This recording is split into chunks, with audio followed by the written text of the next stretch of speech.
When machines fell from the sky and rewrote the rules of survival, humanity scattered into fragments across a dying world, rebuilding civilization one desperate settlement at a time, while Speranza stood as both beacon and prison. Hey everyone, this video came together after I spent months digging through every scrap of Ark Raiders lore I could find, and I realized most discussions focus heavily on Speranza itself, but there's this entire network of human settlements, tribes, and survivors scattered across the wasteland that rarely gets attention.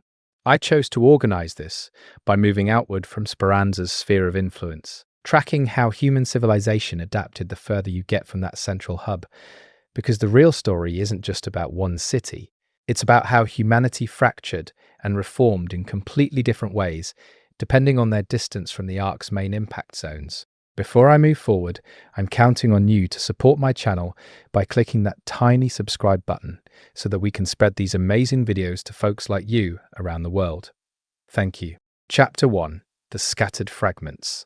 The world before the Ark arrived remains largely a mystery to most survivors, preserved only in fragmentary records and fading memories passed down through generations who can barely remember what normal meant. What we do know suggests a civilization that had reached a certain technological plateau, not quite post-scarcity, but comfortable enough that the arrival of the Ark caught everyone completely unprepared. The machines descended without warning, without apparent reason, and within the first 72 hours, every major population center had been hit. Communication networks collapsed first, then power grids, then supply chains. Within a week, the old world had effectively ended. The survivors who made it through those initial days found themselves scattered across a landscape that had been fundamentally altered. The Ark didn't just destroy infrastructure, they seemed to reshape the terrain itself, creating dead zones where their presence was strongest and leaving behind strange technological artifacts that defied analysis. Speranza emerged from this chaos as humanity's primary stronghold, but the story of how it became that beacon points towards something more complex than simple survival. The city's location wasn't accidental. Evidence suggests it was built on or near a pre-Ark military research facility, which would explain both its defensibility and its access to technology that other settlements lack. The founders of Speranza, whose identities remain deliberately obscured in official records, seem to have had advanced knowledge of something. Not necessarily the Ark invasion itself, but perhaps the vulnerabilities in human civilization that the Ark would exploit. This is speculation, of course, but the speed with which Speranza's defensive perimeter went up suggests preparation rather than improvisation. Within months of the Ark's arrival, Speranza had established itself as a fortified city-state with functional power generation, food production, and most importantly, the ability to repel Ark incursions. But Speranza's success came at a cost, and that cost ripples through every other human settlement we're going to discuss. The city's founders made a calculated decision to prioritize security over expansion, which meant establishing strict control over who could enter and who had to remain outside. The official narrative calls this pragmatism, the necessity of rationing limited resources. But survivors who remember those early decisions tell a different story. They speak of families torn apart, of people turned away from Speranza's gates, despite having nowhere else to go, of a selection process that seemed to favor certain types of expertise while dismissing others as expendable. This created the first major division in post-Ark humanity between those inside Speranza's walls and those forced to survive in the wasteland beyond. That division has only deepened over time. The settlements outside Speranza exist on a spectrum of stability and desperation. At one end, you have organized communities with their own governance structures, defensive capabilities, and trade networks. At the other end, you have loose collections of survivors barely holding together, one Ark raid away from complete dissolution. Understanding where each settlement falls on this spectrum requires looking at several factors including proximity to Speranza, access to pre-Ark technology, defensible geography, and perhaps most importantly, the ideological framework that holds the community together. Because in a world where survival is never guaranteed, shared belief becomes as important as shared resources. The settlements that lasted didn't just figure out how to farm or fight, they figured out what they were fighting for. The earliest settlements formed around natural defensive positions, places where the terrain itself offered some protection from Ark patrols, mountain valleys, island chains, underground cave systems, anything that limited the machine's mobility advantage. These geography-based communities tended to be smaller and more isolated, which meant they developed their own distinct cultures relatively quickly. Without regular contact with other human groups, each settlement's interpretation of the Ark threat and the appropriate response to it diverged significantly. Some saw the machines as a force of nature to be endured. Others saw them as a test, a divine judgment, a technological plague. These differing interpretations would eventually create fault lines between settlements that persist to the present day. Trade between settlements began out of necessity, but quickly became the primary means of cultural exchange and conflict. A settlement rich in salvaged pre-Ark technology, but poor in arable land, needed to trade with agricultural communities for food. Those agricultural communities needed weapons and tools that only tech-savvy settlements could provide. This created a web of interdependence that, in theory, should have encouraged cooperation. In practice, it created opportunities for exploitation, manipulation, and outright warfare. Settlements that controlled key trade routes or possessed monopolies on certain resources found themselves with power they hadn't anticipated and weren't always equipped to wield responsibly. The history of the wasteland beyond Speranza is littered with settlements that grew too ambitious, that tried to establish themselves as regional powers and discovered that power attracts Ark attention. The Ark's targeting patterns remain one of the biggest mysteries in post-invasion analysis. They don't simply attack every human settlement on sight. Their raids follow patterns that suggest intelligence, strategy, perhaps even decision-making processes that we can barely comprehend. Large settlements with significant technological infrastructure get hit regularly and hard. Small, low-tech communities sometimes go years without seeing a single Ark unit. This has led to theories that the Ark respond to certain technological signatures, that they're drawn to electromagnetic emissions or specific types of energy generation. But this doesn't fully explain their behavior. Some settlements with minimal technology still get targeted, while others with significant tech infrastructure remain untouched. One possible reading points toward the Ark having different factions or mission parameters, with some units prioritizing infrastructure destruction, while others seem focused on population control. The psychological impact of living under constant Ark threat cannot be overstated. Survivors in outside settlements describe a perpetual state of low-level anxiety, the knowledge that any day could be the day their community is targeted. This manifests in different ways depending on the settlement's culture. Some communities become hyper-militarized, organizing their entire society around defense and counterattack. Others take the opposite approach, minimizing their technological footprint and living as quietly as possible to avoid detection. Both strategies have their adherents and their casualties. The militarized settlements sometimes succeed in driving off Ark raids, but they also attract more attention. The low-tech settlements sometimes avoid detection, but when they are found, they lack the means to defend themselves effectively. Children born after the Ark invasion know only this world. They grow up in a reality where machine raids are normal, where the ruins of the old world are just part of the landscape, where Speranza exists as a kind of mythical place that most will never see. The younger generation's relationship to pre-Ark history differs fundamentally from their parents. They don't mourn what was lost because they never experienced it. This creates a strange dynamic in settlements where older survivors cling to memories of the old world while their children adapt completely to the new one. In some cases, this generational divide has led to conflict, with younger settlement members questioning strategies and beliefs rooted in a world that no longer exists. The concept of citizenship itself has been fundamentally redefined. In the old world, citizenship was tied to nation-states, to governments with clear borders and legal frameworks. In the post-Ark wasteland, citizenship means belonging to a specific settlement and accepting that settlement's rules and obligations. This varies wildly from place to place. Some settlements maintain democratic structures, making major decisions through community vote. Others have evolved into autocracies, with strong leaders who maintain power through force or charisma. Still others experiment with entirely new forms of governance, collective decision-making processes that blend pre-Ark political philosophy with the harsh realities of survival. The success or failure of these systems tells us something about which aspects of human civilization are truly essential and which were luxuries that can't survive in a hostile environment. Religion and spirituality have undergone dramatic transformations in outside settlements. Some communities have revived or reinvented old faiths, finding comfort in traditional religious structures. Others have developed entirely new belief systems centered around the Ark invasion itself, interpreting the machines as angels, demons, gods, or tests of faith.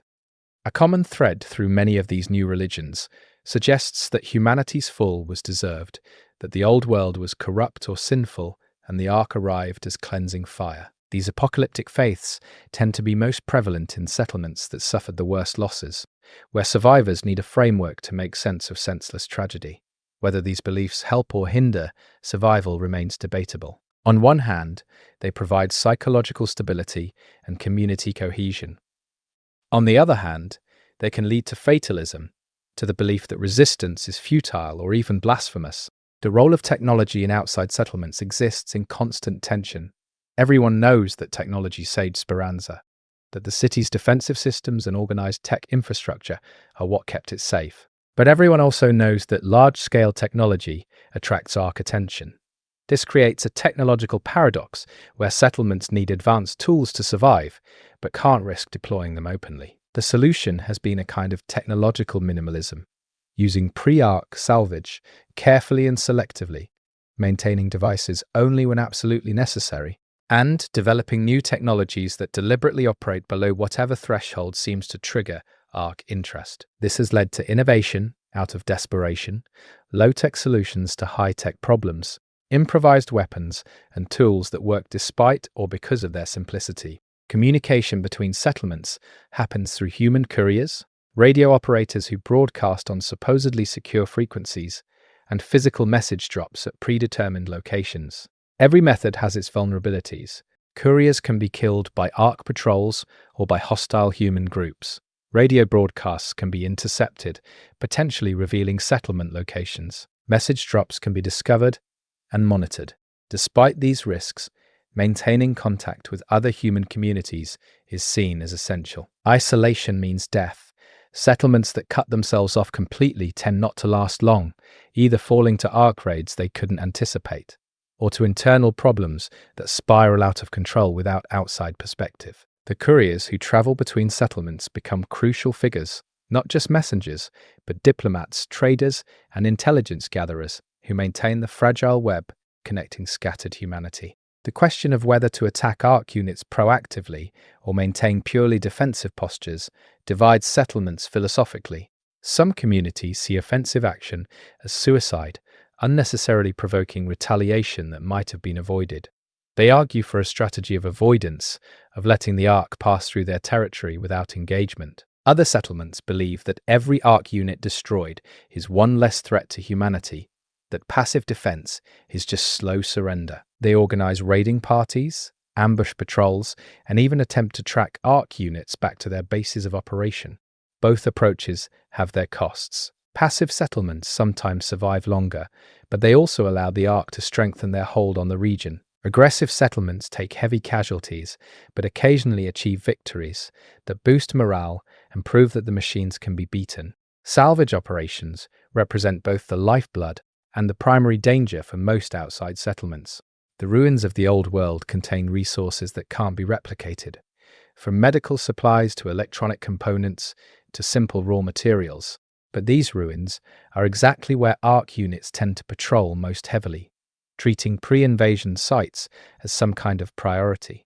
Salvage teams develop specialized skills, learning to move through ruins silently, to identify which structures are worth the risk and which have already been stripped clean. The best salvagers become legendary figures, returning from impossibly dangerous locations with treasures that keep their settlements alive another season. The worst salvage operations end with entire teams wiped out, their deaths serving as warnings about which areas are truly off limits. Food production varies dramatically based on each settlement's environment and resources. Agricultural communities maintain carefully hidden farms, growing crops in locations that blend into the natural landscape to avoid Ark detection from above. Fishing communities work coastlines and rivers, though they've learned that large boats attract attention, while small vessels often go unnoticed.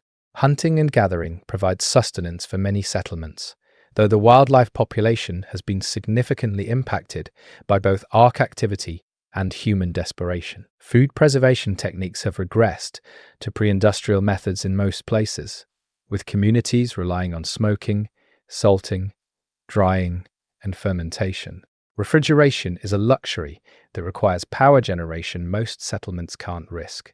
Starvation remains a constant threat, particularly in winter months or after ark raids destroy food stores. Medical care in outside settlements ranges from sophisticated to nearly non-existent. Communities lucky enough to have doctors or nurses from the old world maintain some level of medical expertise, though supplies are always limited and improvisation is constant. Traditional medicine has made a comeback, with herbalists and healers experimenting with local plants to treat common ailments.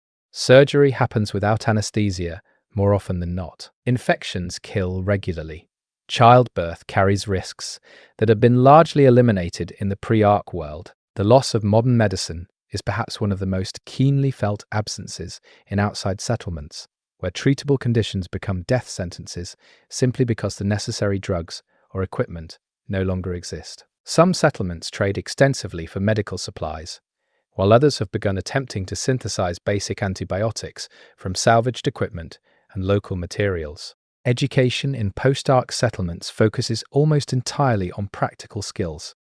Children learn to farm, to fight, to repair equipment, to identify ark units by their silhouettes and movement patterns. Reading and writing are still taught, but higher education in the old world sense has largely disappeared. The knowledge contained in pre-ark books and digital storage becomes fragmented and specialized, with individual communities preserving whatever information seems most relevant to their survival. This has created a bizarre situation where one settlement might maintain detailed agricultural texts while having lost all knowledge of human history, while another preserves medical journals but knows nothing about pre-ark political systems. The collective human knowledge base is fracturing, distributed across hundreds of settlements with no comprehensive archive remaining, except possibly in Speranza itself. The relationship between outside settlements and Speranza evolves constantly. Some communities see the city as humanity's last hope, trading partners and potential refuge if their own situation becomes untenable. Others resent Speranza for its exclusive nature, for the resources it hoards while other humans struggle. A few settlements have declared themselves independent, rejecting any association with Speranza and its governance structures.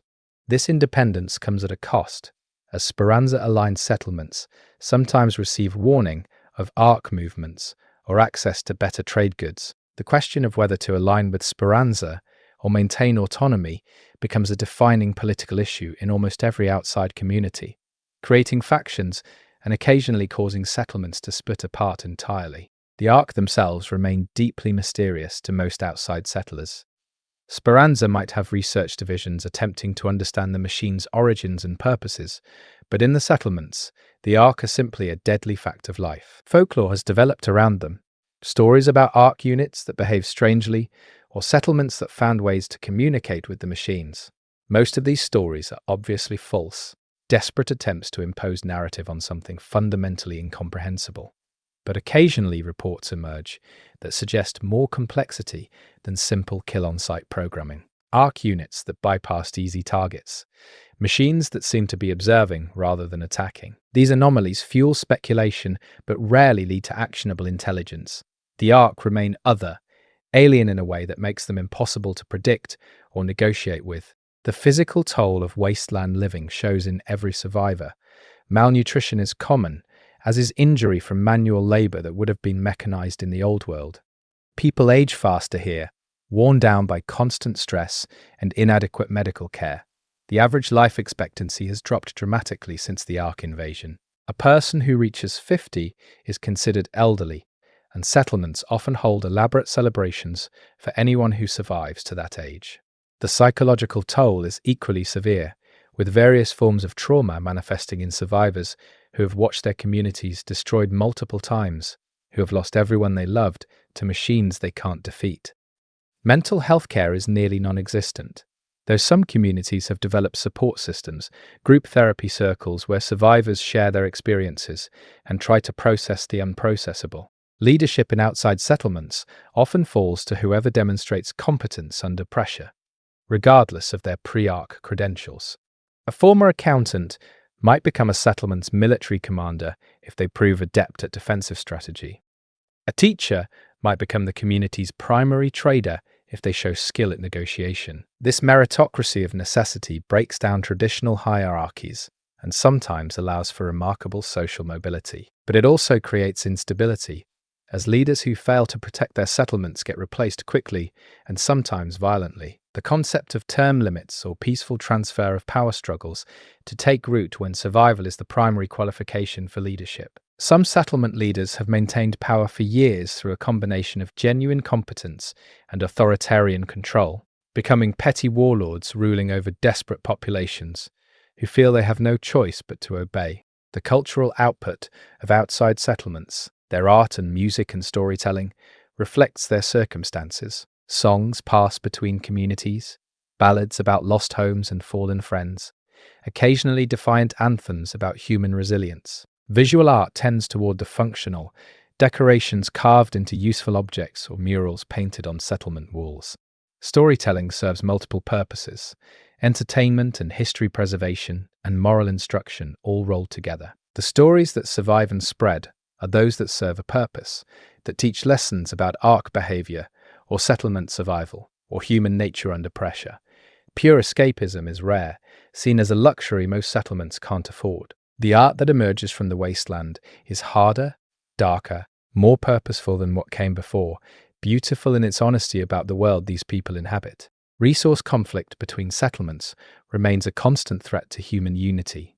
Water sources become particularly contested, with settlements sometimes going to war over access to clean rivers or wells. Salvage sites rich in useful materials attract competing claims.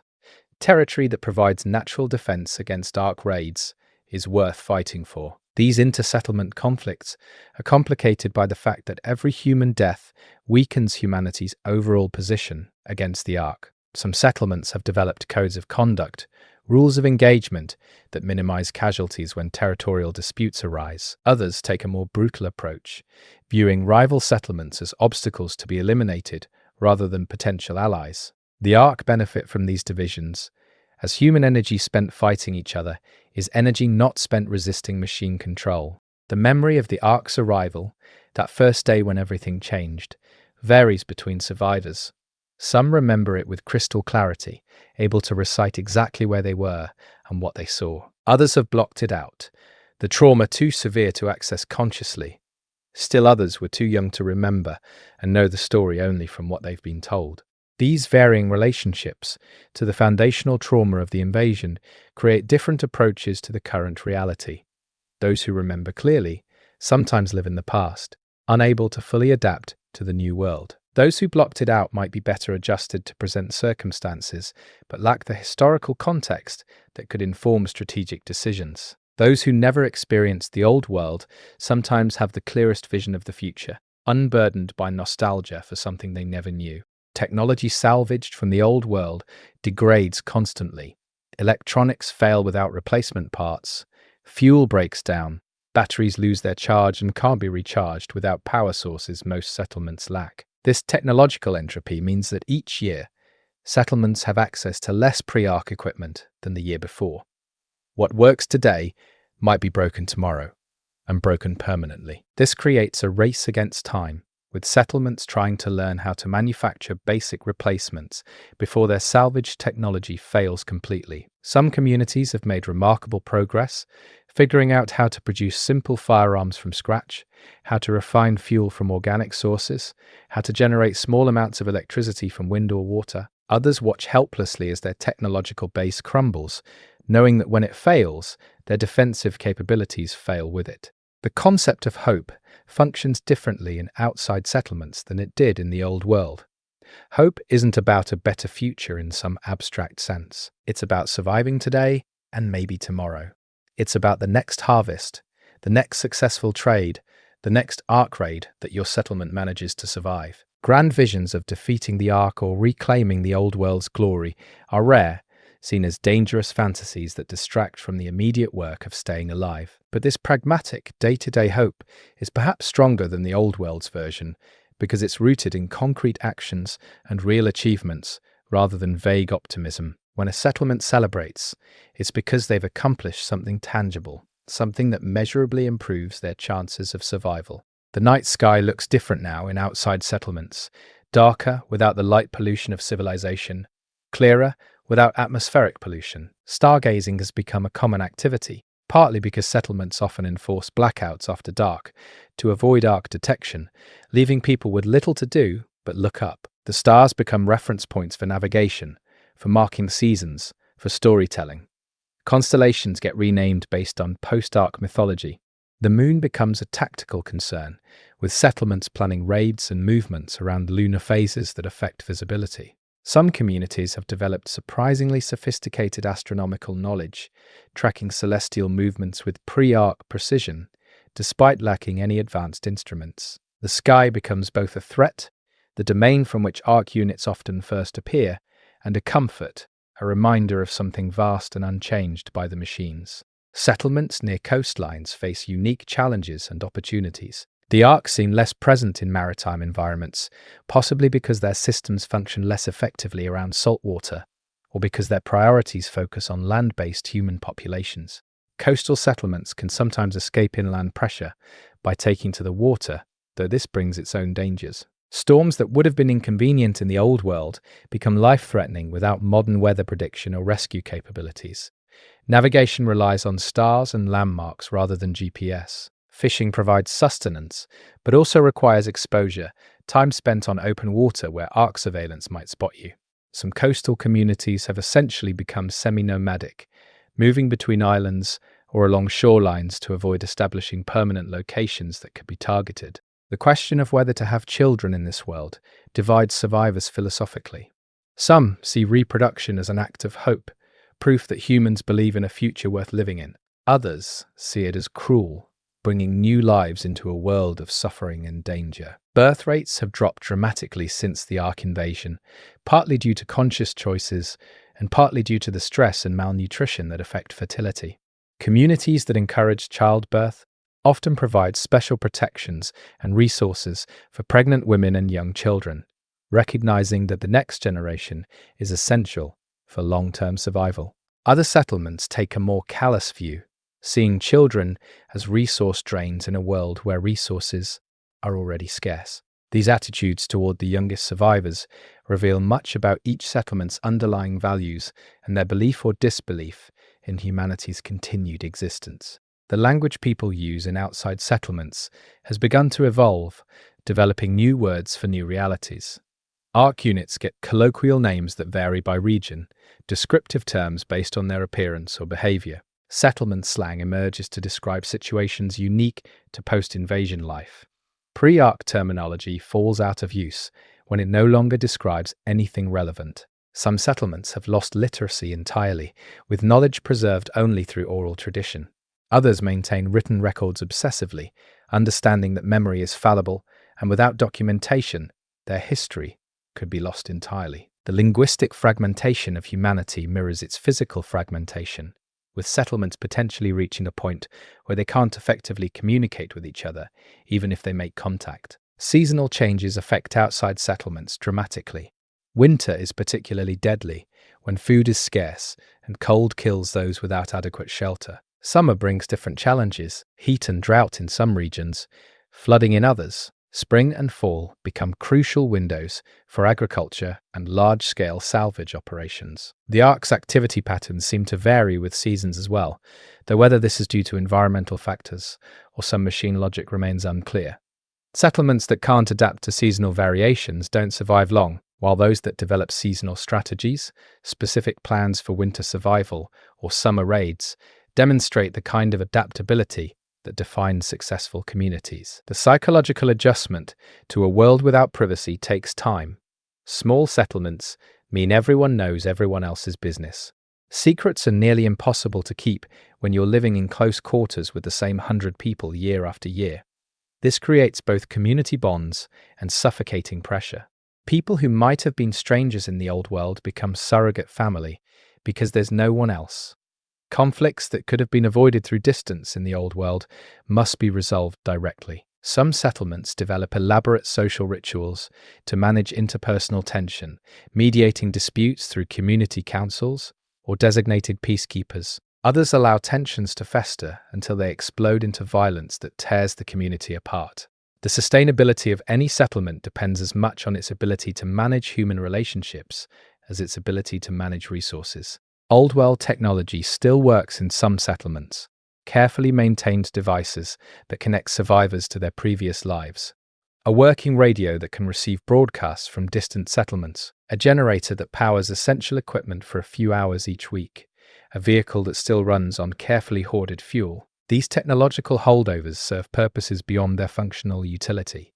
They're reminders of human capability, proof that people once built complex systems that worked reliably. They're also intensely valuable, making the settlements that possess them targets for both Ark raids and human raiders. The decision of whether to use or hide such technology becomes a constant balancing act between utility and security. Raiders and bandits represent another threat that outside settlements must navigate. Some survivors have given up on building communities entirely, instead preying on those who do. These raiders range from desperate individuals stealing to survive to organized groups with their own territories and hierarchies. They justify their actions in various ways, claiming that all property is communal in the wasteland, that settlements hoard resources selfishly, that might makes right in a world without law. The existence of raiders complicates everything, forcing settlements to divert defensive resources away from Ark threats to guard against human ones. Some settlements have attempted diplomacy with raider groups, negotiating tribute payments or trade agreements. Others take a zero-tolerance approach, hunting raiders aggressively to establish deterrence. Neither strategy is fully effective, and the raider problem persists as one of the Wasteland's ongoing challenges. The environmental impact of the Ark invasion has been severe but uneven. Some regions have been devastated, landscapes literally reshaped by machine activity into wastelands where nothing grows. Other areas have rebounded surprisingly well, with nature reclaiming human spaces and wildlife populations recovering from centuries of human pressure. Outside settlements have to adapt to whatever environment surrounds them, learning which plants are now edible and which have become toxic, which animals can be safely hunted, and which should be avoided. The world is not static. It continues to change, sometimes in ways that suggest the Ark are deliberately terraforming or systematically destroying certain ecosystems. Understanding these changes becomes essential for settlements trying to plan more than a season ahead. Chapter 2.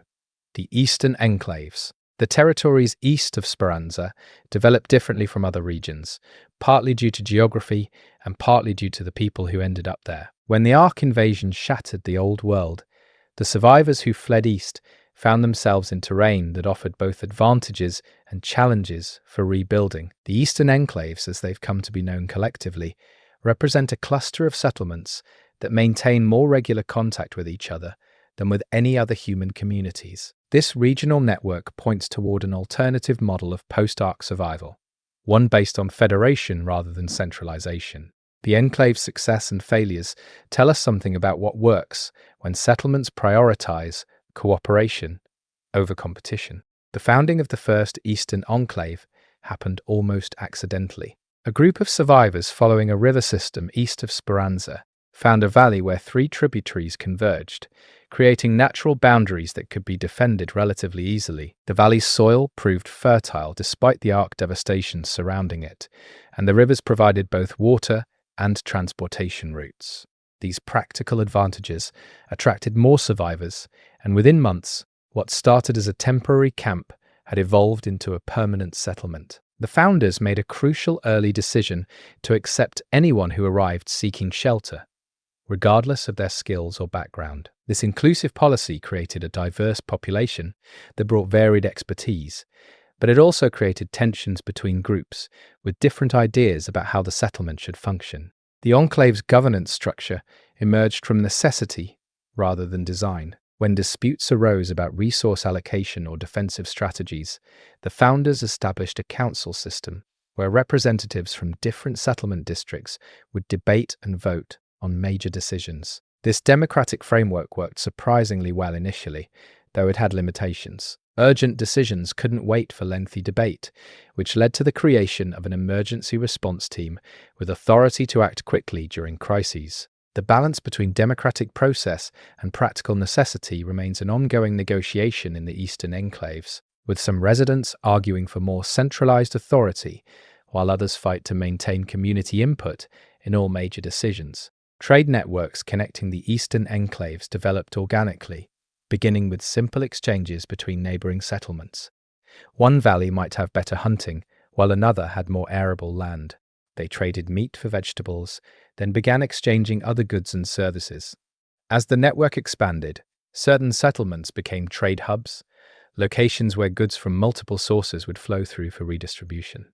This economic interdependence created political unity, as settlements that depended on each other for survival had powerful incentives to maintain peaceful relations. But it also created vulnerabilities, as disruption to key trade routes could cause cascading problems throughout the entire network. The Ark's presence in the Eastern Territories follows unusual patterns compared to other regions. Large-scale raids are relatively rare, but isolated Ark units appear with surprising regularity. Single machines or small groups that seem to be conducting reconnaissance rather than attacks.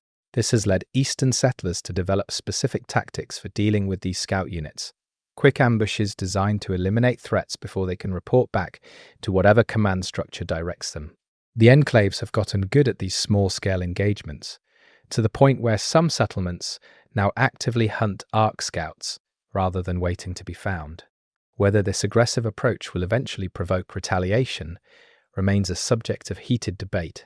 Cultural practices in the Eastern enclaves blend old-world traditions with new realities. Many settlers brought their pre-Ark religious beliefs with them, and the enclaves contain a surprising diversity of faiths coexisting in relatively close proximity. Interfaith tensions arise occasionally, but are generally managed through mutual respect and physical separation, with different religious communities maintaining their own districts within larger settlements. Festival days and holy celebrations have been adapted to post-Ark circumstances, becoming opportunities for inter-settlement gathering and trade.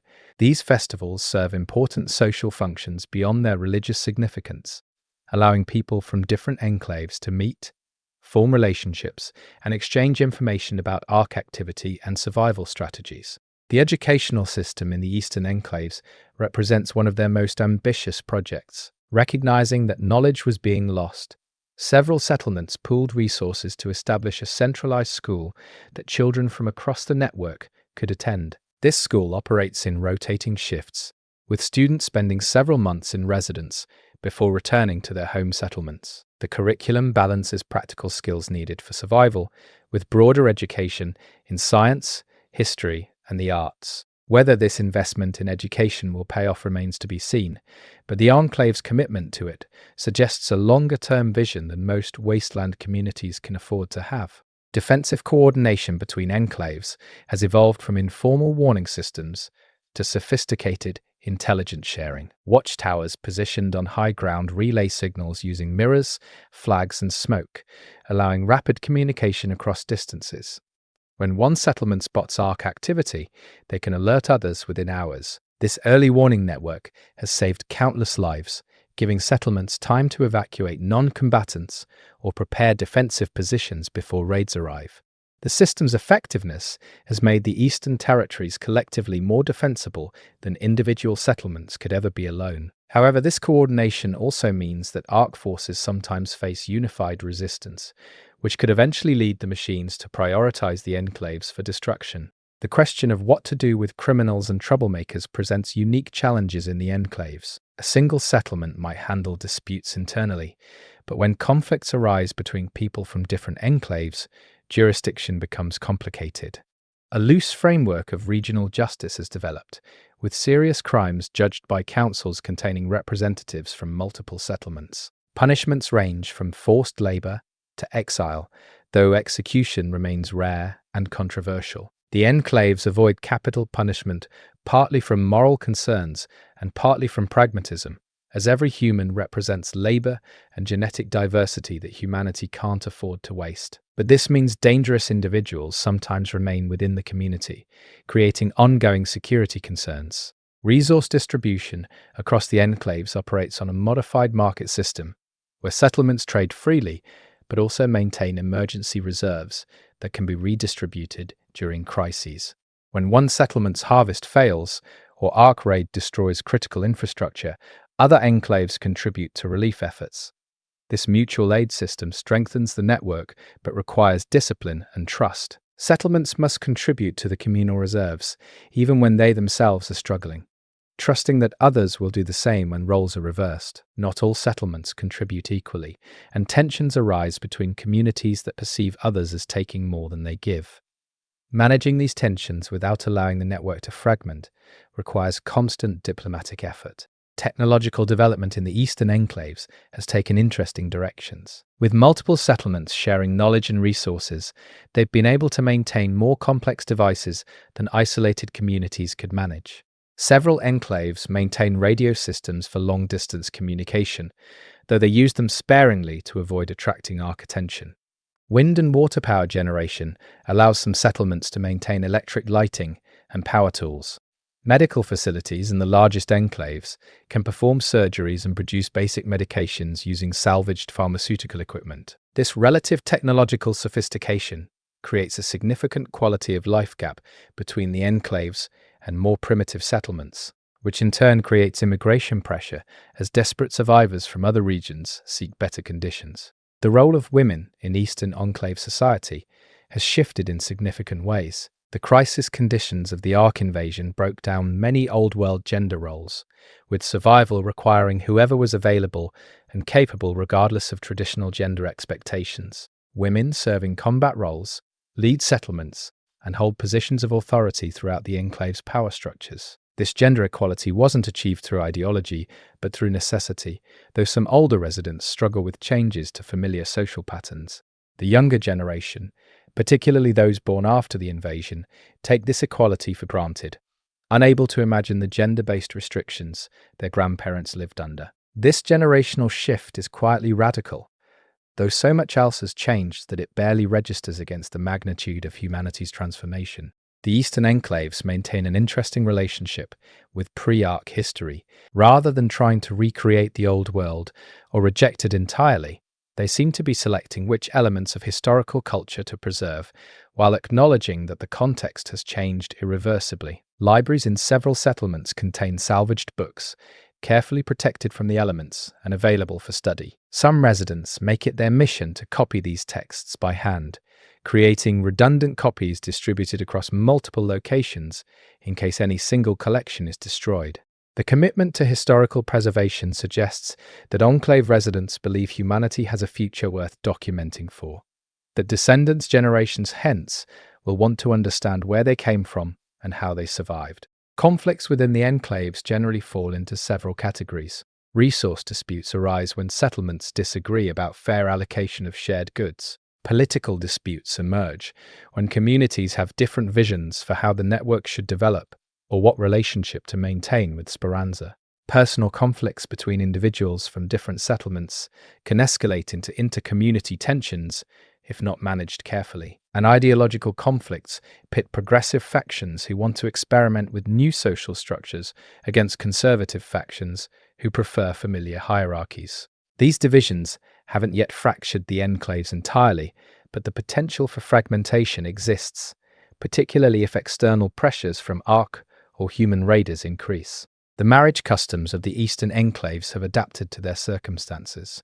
Inter-settlement marriages are encouraged as a way to strengthen bonds between communities. Polygamy and polyandry emerge in settlements where gender ratios have been skewed by Ark raids targeting specific demographics. Same-sex partnerships face little stigma, as the crisis of survival has made traditional moral judgments about sexual orientation seem less urgent than ensuring people have emotional support and companionship. The enclaves view relationship structures pragmatically, asking whether they strengthen or weaken the community rather than judging them against pre-Ark moral frameworks. This pragmatism extends to other social issues, with the enclaves generally taking a live and let live approach to personal behavior that doesn't threaten community survival. The spiritual landscape of the Eastern enclaves includes not just organized religions, but also individual seekers developing their own relationships with the divine or the transcendent. Some survivors interpret their continued existence as providential,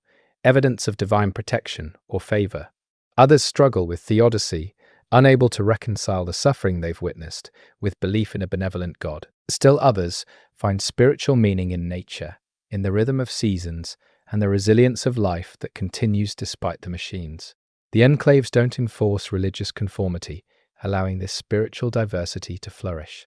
Occasional interfaith dialogues bring together leaders from different traditions to discuss theological questions raised by the Ark invasion, conversations that would have been academic in the old world, but feel urgent now when fundamental questions about evil and survival demand answers. The Eastern Enclave's approach to childhood development recognizes that children growing up in the wasteland need different skills than previous generations. Physical fitness and combat training begin early, with children learning to handle weapons and recognize archetypes as soon as they're old enough to understand the concepts. But the enclaves also try to preserve childhood innocence where possible, creating safe spaces where children can play without constant fear. This balance between preparing children for harsh reality and allowing them moments of normalcy represents one of the enclave's most difficult ongoing challenges. Too much protection leaves children unprepared for the world they'll inherit. Too little childhood destroys something essential in the human spirit that the enclaves are trying to preserve. The oral history tradition in the Eastern enclaves serves multiple functions. Elders tell stories about the old world, keeping pre-Ark memory alive for younger generations. Survivors share tales of Ark encounters, creating a collective database of machine behavior patterns. Communities pass down founding myths about their settlements' origins, narratives that shape identity and values. This oral tradition complements written records, providing emotional and contextual color that pure documentation lacks. The best storytellers become valued community members, recognized for their role in preserving culture and transmitting knowledge. Some stories evolve as they're retold, changing to reflect the storyteller's perspective or the audience's needs, while others are maintained with deliberate precision, recited the same way each time to ensure accurate preservation. The agricultural innovations developed in the Eastern enclaves demonstrate human adaptability under pressure. Traditional farming proved too visible from the air, so settlements developed techniques to disguise their fields or integrate them into the natural landscape. Greenhouse cultivation allows year-round production while providing some protection from Ark surveillance. Vertical farming experiments are ongoing in settlements with building ruins that can be repurposed. Seed preservation programs ensure genetic diversity in food crops, with different settlements maintaining different varieties to guard against catastrophic loss. These innovations require labor-intensive methods that would have been inefficient in the old world, but are necessary now. The knowledge being accumulated about low-tech, high-yield agriculture could prove valuable if the Ark threat ever diminishes and humanity needs to expand food production rapidly. The health challenges facing Eastern enclaves are significant, but not insurmountable. The diversity of settlements means medical knowledge and resources can be shared, with a doctor in one enclave consulting on difficult cases in another through messenger systems. Herbal medicine has been systematically researched, with different plants tested for therapeutic properties and results shared across the network. Mental health care remains inadequate, though some settlements have individuals who serve informal counseling roles, listening to troubled survivors and helping them process trauma. Physical therapy for injury rehabilitation has been improvised, maintaining mobility and function despite lacking pre-Ark medical equipment. The overall health of enclave residents is poor by old world standards, but relatively good compared to isolated settlements, demonstrating the benefits of networked resources and knowledge. The entertainment available in Eastern enclaves is limited, but serves important psychological functions. Music continues in forms that don't require electricity, with instruments crafted from salvage and songs passed between communities. Theatre productions retell both old-world stories and new tales created from post-Ark experiences. Sports and games provide recreation, and teach skills useful for survival. These cultural activities are sometimes dismissed as frivolous by those focused purely on material survival, but most enclave leaders recognize that humans need more than food and shelter to thrive. The time and resources devoted to entertainment represent an investment in morale, in maintaining the psychological health necessary for long-term survival. The Eastern Enclave's relationship with technology involves constant cost-benefit analysis. Every device requires maintenance, every system needs power, and each technological signature might attract our attention. Settlements carefully evaluate whether benefits justify risks for each piece of equipment they maintain. Communication systems are deemed worth the risk because coordination saves lives. Manufacturing tools are preserved because they enable local production of necessary goods. Entertainment technology is mostly abandoned because the risk-benefit calculation doesn't favor it. This selective technological preservation creates a strange mix of capability and primitiveness, with settlements that can perform surgery by generator power but lack any form of recorded music. The question of genetic diversity and long-term human survival concerns some residents of the Eastern Enclaves, particularly those with scientific backgrounds.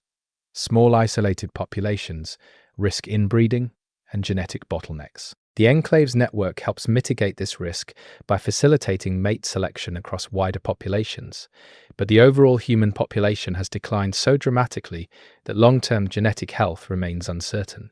Some settlements maintain genetic records, documenting family trees to help prevent inadvertent consanguinity. Others take a more fatalistic view, figuring that immediate survival takes precedence over multi-generational genetic planning. The debate reflects different time horizons in thinking, with some survivors focused exclusively on today, while others try to maintain consideration for humanity's far future. The elderly in Eastern Enclaves occupy a complex social position. Their pre-arc knowledge and experience is valuable, but their reduced physical capability makes them less useful for demanding labor. Different settlements handle this differently. Some maintain intergenerational living arrangements, where elders provide childcare and preserve knowledge, while younger generations handle physical work. Others create dedicated elder care facilities, where those who can no longer contribute to survival are maintained out of respect for their previous contributions. A few settlements take darker approaches, rationing resources away from the very old and sick in favor of those with longer expected lifespans. These varying treatments of elderly residents reveal each community's values and their calculation of how much resource investment the aged deserve when resources are scarce. The environmental knowledge accumulated by Eastern Enclave residents surpasses anything documented in the Old World for this region. Survivors have learned which plants indicate water sources, which animal behaviors predict weather changes, which terrain features provide concealment from arc surveillance. This practical ecology develops through trial and error, with successful strategies adopted and failures remembered as cautionary tales. Some settlements maintain nature journals documenting seasonal patterns and ecological changes, creating a baseline for understanding how the environment continues to evolve in the post-arc world. This knowledge proves invaluable for long-term settlement planning and for teaching younger generations how to read the landscape. The trading language that has emerged in the Eastern Enclaves blends elements from multiple pre-arc languages with new terminology for post-invasion realities. Not everyone in the network speaks the same native language, so this pidgin serves as a common medium for commercial and diplomatic communication. Children growing up bilingual in their home language and trading language facilitates long-term linguistic convergence, though distinct cultural identities remain strong. This linguistic diversity within unity mirrors the broader enclave philosophy of maintaining individual settlement character while building network cohesion. The trading language itself is evolving rapidly, with new words coined constantly to describe emerging situations and technologies. Infrastructure maintenance in the Eastern Enclaves requires constant attention and communal labor. Roads between settlements need clearing and repair. Bridges must be maintained or rebuilt after floods. Defensive structures require reinforcement and expansion. Water systems need monitoring for contamination. This maintenance work never ends, creating a perpetual demand for organized labor that settlements struggle to meet, while also handling food production, defense, and other essential tasks. Some enclaves have developed rotating work crews, where members from different settlements collaborate on major infrastructure projects, sharing the burden while building inter-community relationships. This collective labor creates social bonds while accomplishing necessary work. The Eastern Enclave's future remains uncertain. Like all human settlement in the post-Ark world, they've achieved a level of stability and cooperation that exceeds most other regions, but this success makes them a potential target. The Ark might eventually recognize the network as a significant human concentration, worthy of systematic destruction. Human raiders might see the Enclave's relative prosperity as an opportunity for conquest. Internal tensions could fracture the network if not carefully managed. Despite these risks, the Enclaves represent one possible path forward for humanity, demonstrating that cooperation and federation can work even in the most challenging circumstances. Whether this model can be expanded to connect with other human populations remains to be seen. The philosophy emerging from Eastern Enclave culture balances pragmatism with idealism. Residents acknowledge the harsh realities they face while maintaining that humans deserve more than mere survival. This manifests in decisions that prioritize community welfare over individual gain, in policies that protect the vulnerable even when they can't contribute economically, in cultural practices that assert human dignity against the mechanistic threat. The enclaves aren't paradise, they're still communities struggling to survive in a hostile world, but they represent humanity's capacity to build something better than simple survival, to create social structures that reflect values and aspirations rather than just base necessity. This subtle defiance of despair might be the most important innovation the Eastern Enclaves contribute to post-Ark human civilization. Chapter 3: The Northern Holdouts. The territories north of Speranza present dramatically different challenges from the eastern regions, and the survivors who ended up there have developed correspondingly different strategies. The northern holdouts, scattered across mountainous terrain and dense forest, exist in near total isolation from each other and from the wider human network. Where the eastern enclaves built their civilization on connection, the northern holdouts survive through separation. Understanding why they chose this path and what it costs them reveals another facet of humanity's fractured response to the Ark threat. These are not communities that failed to connect, but rather groups that deliberately chose isolation as their primary defensive strategy. The geography of the Northern Territories shaped this isolationist approach from the beginning. When survivors fled north during the initial Ark invasion, they found terrain that was difficult to traverse but offered countless hiding places. Deep valleys, cave systems, dense old-growth forests that blocked aerial surveillance. These features made the north simultaneously hard to reach and hard to control. The Ark presence here is significant, but dispersed, with machine patrols seemingly unable to effectively cover the fragmented landscape. This created pockets of relative safety where small groups of humans could hide, and hiding became the dominant survival strategy. The northern holdouts don't fight the Ark when they can avoid it. They disappear instead. The founding myth of the holdouts involves a single family who fled north with nothing but what they could carry, found a cave system no Ark patrol could find, and survived there for 3 years before encountering another human. This story, whether literally true or not, captures something essential about northern culture.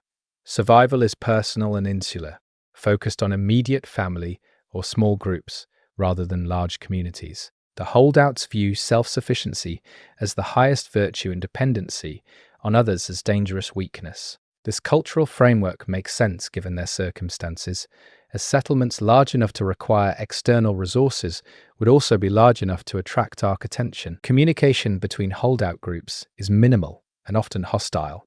When different groups do encounter each other, they frequently compete for the same resources rather than cooperating. The isolation has created cultural divergence, with groups developing their own customs, languages, and interpretations of the Ark threat with little external influence. Some holdouts have maintained pre-Ark cultural practices with remarkable fidelity, creating time capsules of the old world. Others have evolved radically new social structures, barely recognizable as human civilization. Without regular contact to normalize behaviors and beliefs, the Northern Territories have become a laboratory for human cultural evolution under extreme pressure. The Ark's tactics in the north differ from their approaches elsewhere. Rather than large-scale raids, they deploy persistent surveillance and hunter-killer units that track individual humans or small groups through the wilderness. This suggests the machines understand that large-scale attacks are ineffective in terrain that favors guerrilla defense. Instead, they wage a war of attrition, slowly eliminating holdout groups one by one. The survivors who last longest are those who master the art of leaving no trace, moving through the forest without disturbing vegetation, avoiding patterns that might reveal their location, maintaining absolute silence when ARC units patrol nearby. Northern survival is essentially about becoming invisible. Technology in the northern holdouts has regressed further than almost anywhere else. The deliberate minimalism required to avoid arc detection means giving up most devices that generate electromagnetic signatures. No radios, no generators, no electric lights of any kind. The holdouts live essentially pre-industrial lives, using muscle power and simple machines for all their needs. This technological regression was initially traumatic for survivors who remembered the old world's conveniences, but generations born into this existence know nothing different. For them, the absence of technology is normal, and stories about the old world's machines sound like mythology, tales of magical artifacts from a vanished age. Food acquisition in the north relies primarily on hunting and foraging, with limited agriculture. The short growing season and poor soil make farming difficult, and the visibility of cleared fields makes it dangerous. Holdout groups move seasonally, following game migrations and edible plant availability. This semi-nomadic lifestyle prevents them from accumulating significant material possessions, as everything must be portable. The practical minimalism this requires has become philosophically important to northern culture, with possession of unnecessary items viewed as moral failure rather than simple impracticality. Holdouts who accumulate too much stuff are seen as weak, too attached to material comforts to survive. The spiritual practices of the northern holdouts have evolved in directions that would seem alien to other survivors. The isolation and constant danger create conditions where religious experience becomes intensely personal. Formal religious structures can't be maintained when communities are too small and too mobile to support dedicated religious specialists. Instead, individuals develop their own relationships with the divine, often influenced by dreams, visions, and altered states of consciousness that occur during extended isolation. Some holdouts practice forms of shamanism, using hallucinogenic plants native to the region to seek guidance or understanding. Others develop animistic beliefs, attributing spiritual significance to natural features, like particular trees or rock formations, that serve as landmarks in their territory. The demographics of the northern holdouts skew heavily toward the young and physically fit. The harsh conditions and constant movement mean that the elderly, the very young, and the disabled have significantly lower survival rates. This creates an age pyramid vastly different from the pre-ARC world, with few elderly and a disproportionate number of people in their prime working years. This demographic reality influences holdout culture in subtle ways, creating a society focused on immediate strength and capability rather than accumulated wisdom or long-term planning. The loss of elderly knowledge carriers accelerates cultural drift, as memories of the old world fade faster than in settlements where elders survive to pass on their experiences. Conflict between holdout groups occasionally erupts into violence, though it takes different forms than warfare in other regions. Battles between large forces can't happen when groups rarely number more than a few dozen people. Instead, conflict manifests as raids, ambushes, and grudges carried out over years. A dispute over hunting territory might result in periodic violence between two groups for an entire generation.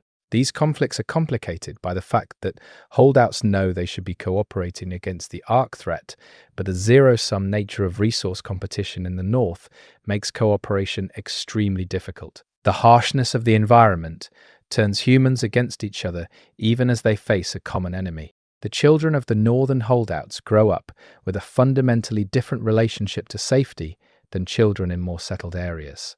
They learn from infancy that noise attracts death, that staying still and silent can be the difference between life and extinction. This creates personalities marked by vigilance and suppressed emotional expression. Holdout children don't cry when hurt, don't shout when playing, don't laugh loudly at jokes. The psychological cost of this suppression is significant, but unmeasured, as the holdouts lack the frameworks or leisure to engage in psychological analysis. They simply accept these behavioral patterns as necessary for survival and don't reflect deeply on what they might be losing. Navigation in the Northern Territories relies on intimate knowledge of the landscape and natural signs rather than maps or technological aids. Holdouts develop almost supernatural abilities to read terrain, recognizing subtle differences in vegetation or rock formation that indicate where they are and where they're going. This knowledge is rarely written down, instead passed from experienced survivors to novices through direct instruction in the field. The loss of a knowledgeable guide can be catastrophic for a holdout group, leaving them disoriented in territory they thought they knew. The importance of geographic knowledge creates a master-apprentice relationship structure in many groups, with younger members serving extended apprenticeships learning the terrain from those who know it. The Ark's presence in the north manifests in strange ways that fuel speculation about machine psychology and purpose. Holdouts report Ark units that seem to be searching for something specific, rather than just hunting humans. Machines that dig in particular locations, that scan certain areas repeatedly, that behave in ways suggesting priorities beyond simple extermination. Some holdouts believe the Ark are mining resources, extracting materials they need from the earth. Others think the machines are building something, establishing infrastructure for purposes humans can't fathom. These behaviors are difficult to verify and harder to interpret, but they suggest complexity in Ark goals that challenges the simple narrative of mindless killing machines. The preservation of history in the northern holdouts is almost non-existent. With no writing, no recording technology, and constant pressure to focus on immediate survival, the past fades quickly. Children born in the north often know nothing about the world before the invasion beyond vague stories. They don't understand how widespread human civilization once was, or how drastically their circumstances differ from historical norms. This historical amnesia might actually be adaptive, as attachment to a lost world could hinder adaptation to current realities. But it also means that unique knowledge about the old world is being lost forever in the north, cultural and scientific understanding erased as if it never existed. The gender dynamics in holdout groups have evolved based purely on practical considerations. Physical strength matters more in northern survival than in other regions where technology provides leverage. This doesn't necessarily mean male dominance, as women in the north are generally as strong and capable as men due to the constant physical demands of the lifestyle. Leadership falls to whoever demonstrates competence and the ability to keep their group alive. Romantic relationships form and dissolve based on practical considerations like reproductive fitness and compatibility in the field. The emotional complexity of old-world relationships has been stripped away, replaced by partnerships evaluated primarily on survival utility. Medical care in the north is almost medieval in its simplicity. Injuries are treated with whatever herbs and poultices can be found locally. Surgery means cutting with whatever sharp implement is available, with willow bark tea as the only anesthetic. Infection kills regularly. Broken bones often heal crooked or not at all. The disabled are usually left behind, a brutal calculus of survival that northern culture accepts as necessary. Some holdouts maintain minimal medical knowledge, passed down from pre-Ark trained healers, but this knowledge degrades with each generation as it's diluted and misremembered. The harshness of northern medical reality means that minor injuries that would be inconvenient in other settlements can be fatal here. The concept of time functions differently for northern holdouts than for settled survivors. Without calendars or clocks, time becomes marked by natural cycles and personal experiences. Seasons matter more than months or years. Ages are approximate, remembered more as developmental stages than specific numbers. This fluid temporality affects planning and coordination, making it difficult for holdout groups to synchronize actions or maintain long-term projects. The focus shifts to the immediate present, with past and future becoming increasingly abstract concepts that have little bearing on daily decisions. Encounters between holdouts and outsiders from settled areas are rare but dramatic. When a holdout group meets travelers from Speranza or the eastern enclaves, the cultural gap can be nearly insurmountable. Holdouts view settlers as soft and dependent, unable to survive real wilderness conditions. Settlers view holdouts as savage and backward, having surrendered too much of their humanity in pursuit of survival. Both perspectives contain truth, and both groups struggle to understand the choices the other made. These encounters sometimes result in recruitment, with holdouts joining settled areas seeking easier lives or settlers joining holdout groups seeking freedom from social constraints. More often, they result in mutual wariness and quick separation. The future of the northern holdouts appears bleak in many analyses. Their population growth is minimal or negative due to harsh conditions and high mortality. Their lack of technological and cultural preservation means they're losing ground in terms of total human knowledge. Their isolation prevents them from benefiting from innovations developed elsewhere. Yet they persist, proving that their strategy, while costly, does work for keeping small groups of humans alive. Whether their descendants will remember them as survivors who held out against impossible odds, or as an evolutionary dead end, depends largely on whether humanity as a whole survives the arc threat. If humans do endure, the holdouts' contribution might be genetic and cultural diversity, proof that multiple survival strategies remained viable. The wildlife in northern territories has been affected dramatically by both arc presence and human absence. With fewer humans competing for resources, some animal populations have rebounded significantly. Holdouts report seeing predators in larger numbers than pre-arc records suggested existed. The absence of human development has allowed forests to reclaim previously cleared areas. This rewilding creates both opportunities and dangers for holdout groups, as abundant game is offset by increased predator activity.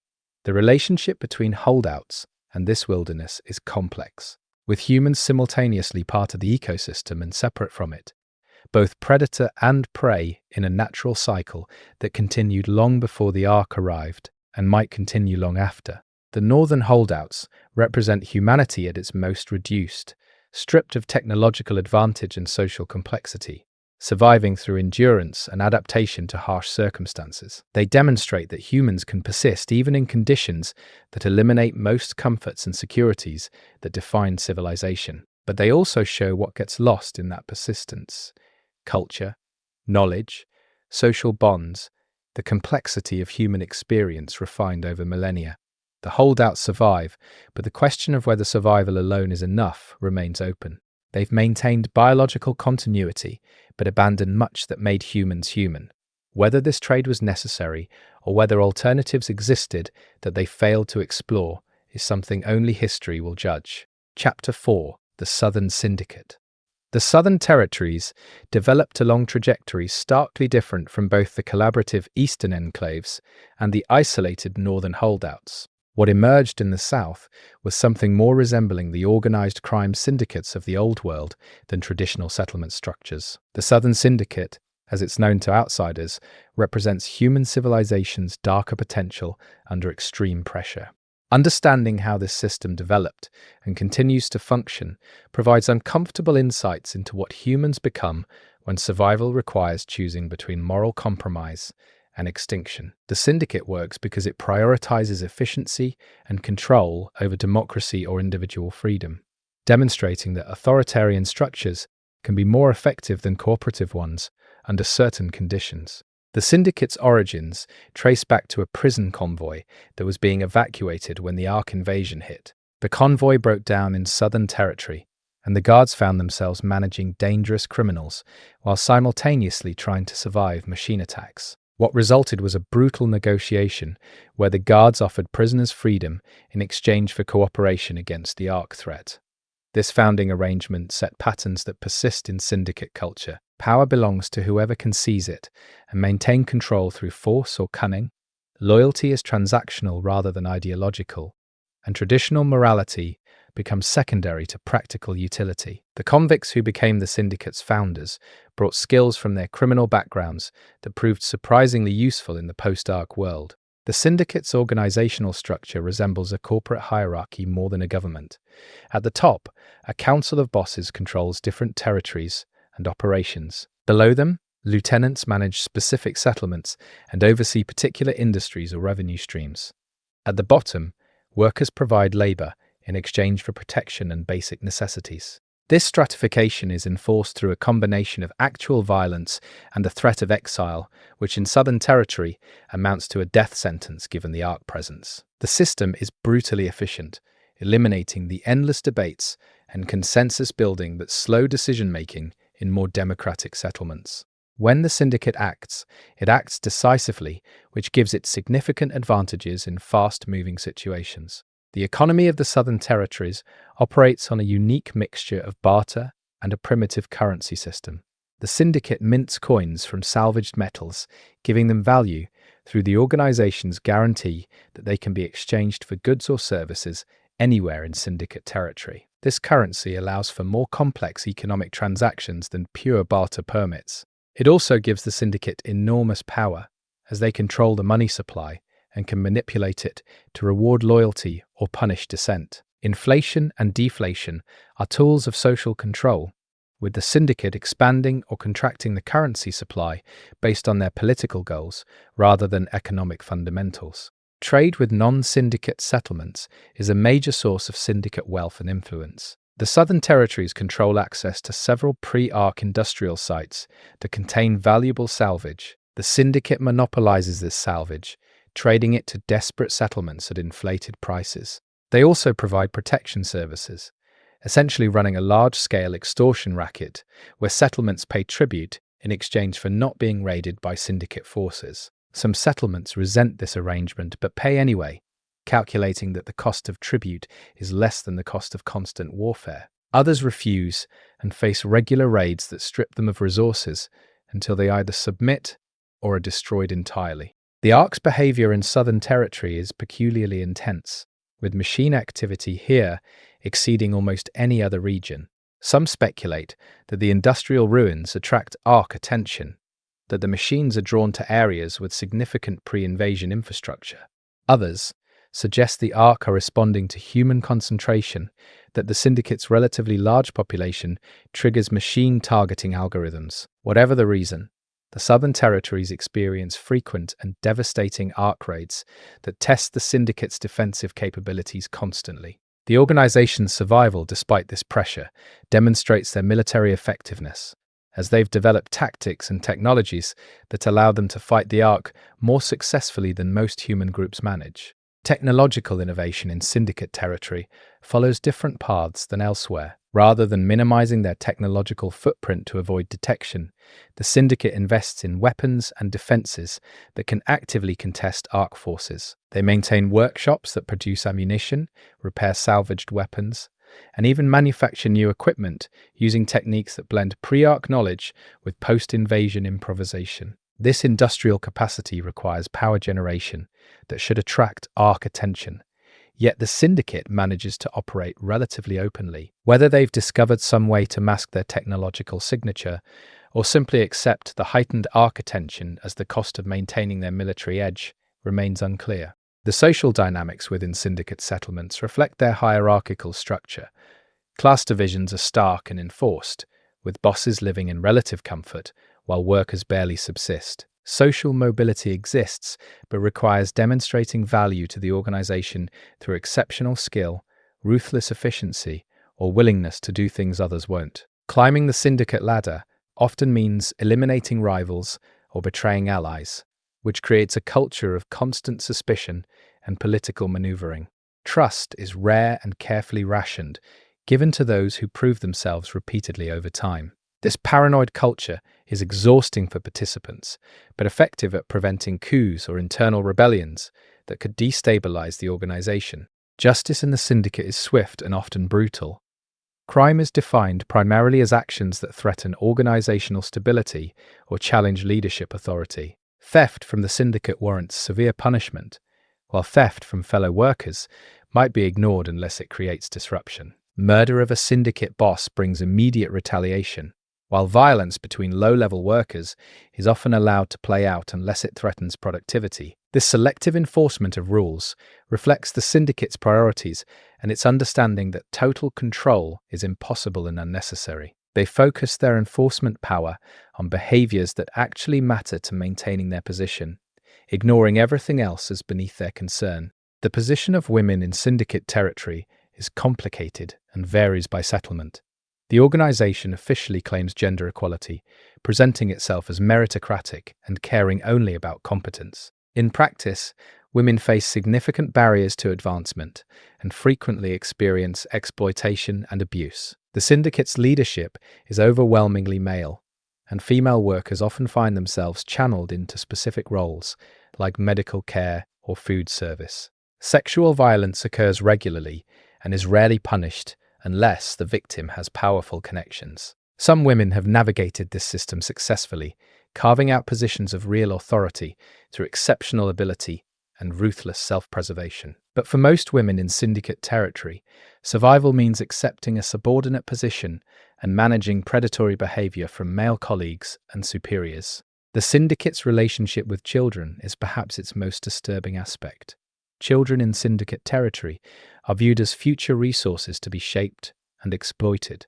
Education focuses almost entirely on skills useful to the organization. Children are assessed for aptitudes and tracked into specific career paths based on those assessments. Promising children receive better food and living conditions, incentivizing parents to ensure their offspring display valuable abilities. Children who show no special aptitude are relegated to manual labor tracks with minimal investment. This cold utilitarianism produces workers and soldiers effectively, but at the cost of childhood development and individual potential. Children grow up understanding that their value is conditional and must be constantly demonstrated. Religious practice in the syndicate is tolerated but carefully controlled. The organization recognizes that faith provides psychological comfort and social cohesion, so they don't suppress it. However, religious leaders who develop too much independent authority or who preach messages incompatible with syndicate control find themselves marginalized or eliminated. The syndicate cultivates religious figures who endorse their structure as divinely ordained or at least necessary under current circumstances. These complicit religious leaders provide moral cover for syndicate actions, assuring workers that accepting their position is spiritually appropriate. More independent religious voices exist, but must operate carefully, offering spiritual comfort without challenging temporal power structures. The military capabilities of the Southern Syndicate exceed those of almost any other human organization.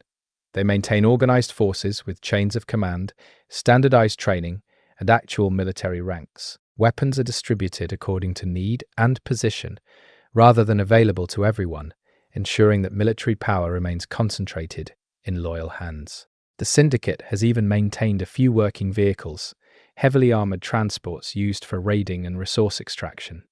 These vehicles give them mobility and firepower that other human groups can't match. The downside is that vehicle operation attracts massive arc attention, so their use must be calculated carefully for situations where the advantage justifies the risk. Intelligence gathering is another area where the syndicate excels. They maintain networks of scouts and spies that monitor both arc activity and other human settlements. Information flows through the organization's hierarchy, allowing bosses to make informed decisions about where to raid, what to trade, and how to allocate military resources. This intelligence advantage helps explain syndicate success, as they often know about threats or opportunities before anyone else does. They've also infiltrated agents into other settlements, gathering information and occasionally sabotaging rivals. This espionage is deeply resented by non-syndicate survivors, who view it as betrayal of human solidarity, but the syndicate treats it as simply smart strategy in a competitive environment. Medical care in syndicate territory reflects their hierarchical structure. Bosses have access to real doctors using salvaged medical equipment and carefully hoarded pharmaceuticals. Workers get basic care from medics with limited training and resources. The syndicate views healthcare as a privilege to be earned, rather than a right, with treatment allocated based on the individual's value to the organization. This creates a system where life-saving care is available in syndicate territory, but only for those deemed worthy of investment. A boss with a serious injury might receive surgery and proper aftercare. A worker with the same injury might receive minimal treatment or be left to die if recovery seems unlikely. This utilitarian approach to medicine maximizes organizational efficiency but devalues individual human life. The entertainment and vice industries flourish in syndicate territory in ways that would shock more puritanical settlements. Gambling, prostitution, and substance abuse are all tolerated and, in some cases, actively managed by the syndicate. These activities serve multiple purposes beyond simple profit. They provide psychological escape for workers living in difficult conditions. They create dependencies that make workers easier to control.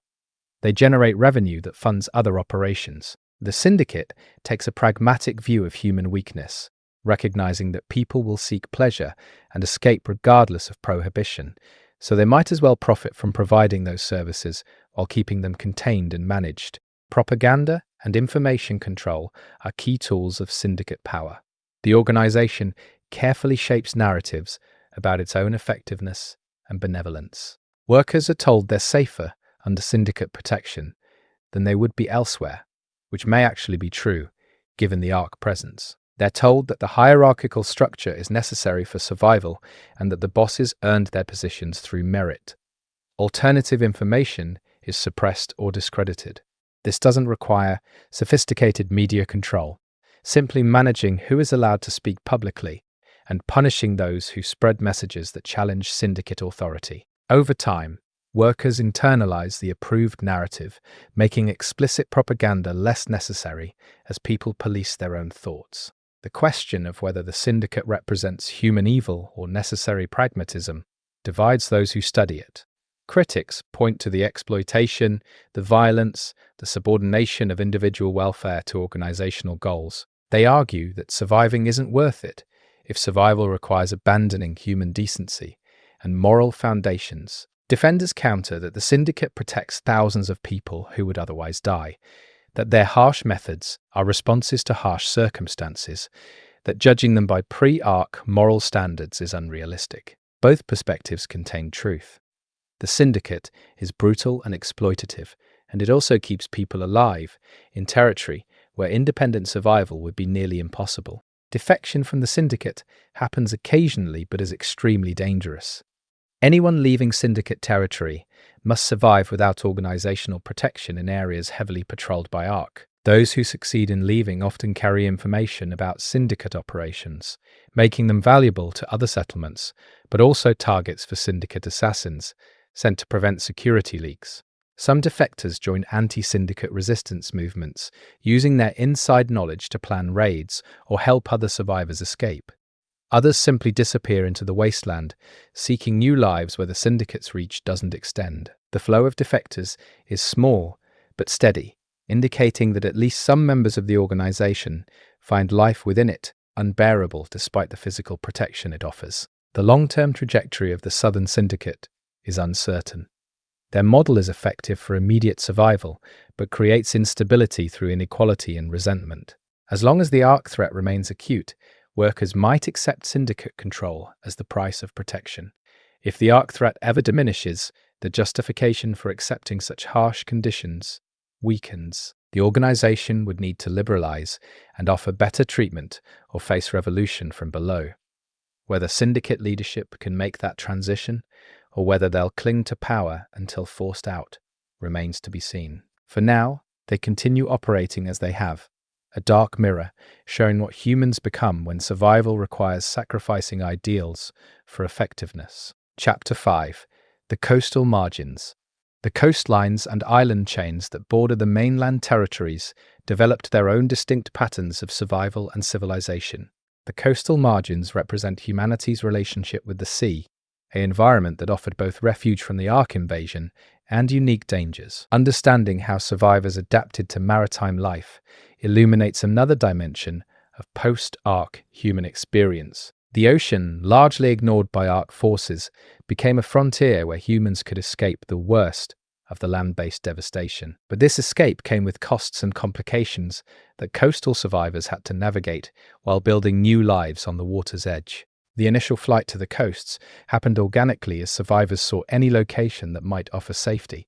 Coastal populations pre-ARC had the advantage of already living near their escape route, while inland survivors had to undertake dangerous journeys to reach the sea. Many died attempting these migrations, picked off by ARC patrols or succumbing to exposure and starvation. Those who made it found coastlines crowded with desperate refugees.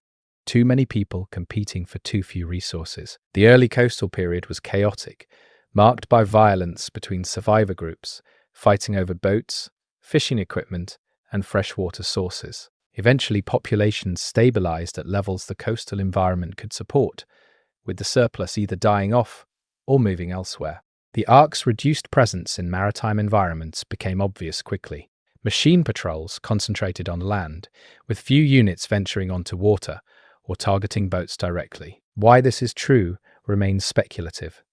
Perhaps Ark systems malfunction in salt water, their electronics corroding rapidly in marine environments. Perhaps their priorities focus on land-based human infrastructure, and maritime populations seem too dispersed to warrant attention. Or perhaps ocean surveillance requires different capabilities that Ark units lack. Whatever the reason, the relatively low Ark presence made coastlines and especially islands much safer than inland territories. This safety differential attracted survivors willing to give up terrestrial life for maritime security. Island settlements developed unique characteristics based on their geography. Small islands with limited resources supported only tiny populations, often single families or small groups. These micro-settlements achieved remarkable isolation, going years without contact with other humans. Larger islands could support real communities, though still smaller than mainland settlements due to resource constraints. The most successful island settlements balanced population against carrying capacity, recognizing that overpopulation would exhaust local resources and force expansion that might attract Ark attention. This careful population management required strategies from voluntary limitation to more forceful methods that different island communities implemented with varying degrees of humanity. Fishing provided the primary food source for coastal populations, supplemented by whatever agriculture island soil could support. The ocean remained relatively productive despite the Ark invasion, with fish populations actually increasing in some areas as reduced human pressure allowed stocks to recover. Coastal survivors became experts at various fishing techniques, from simple line fishing to elaborate trap systems to spearfishing in shallow waters. The ability to harvest the sea made coastal life viable for much larger populations than the land alone could have supported. But fishing also required boats, equipment, and knowledge that not all survivors possessed. Those who arrived at the coast without maritime skills faced steep learning curves and high mortality rates, while acquiring necessary expertise. Boat construction and maintenance became central to coastal life.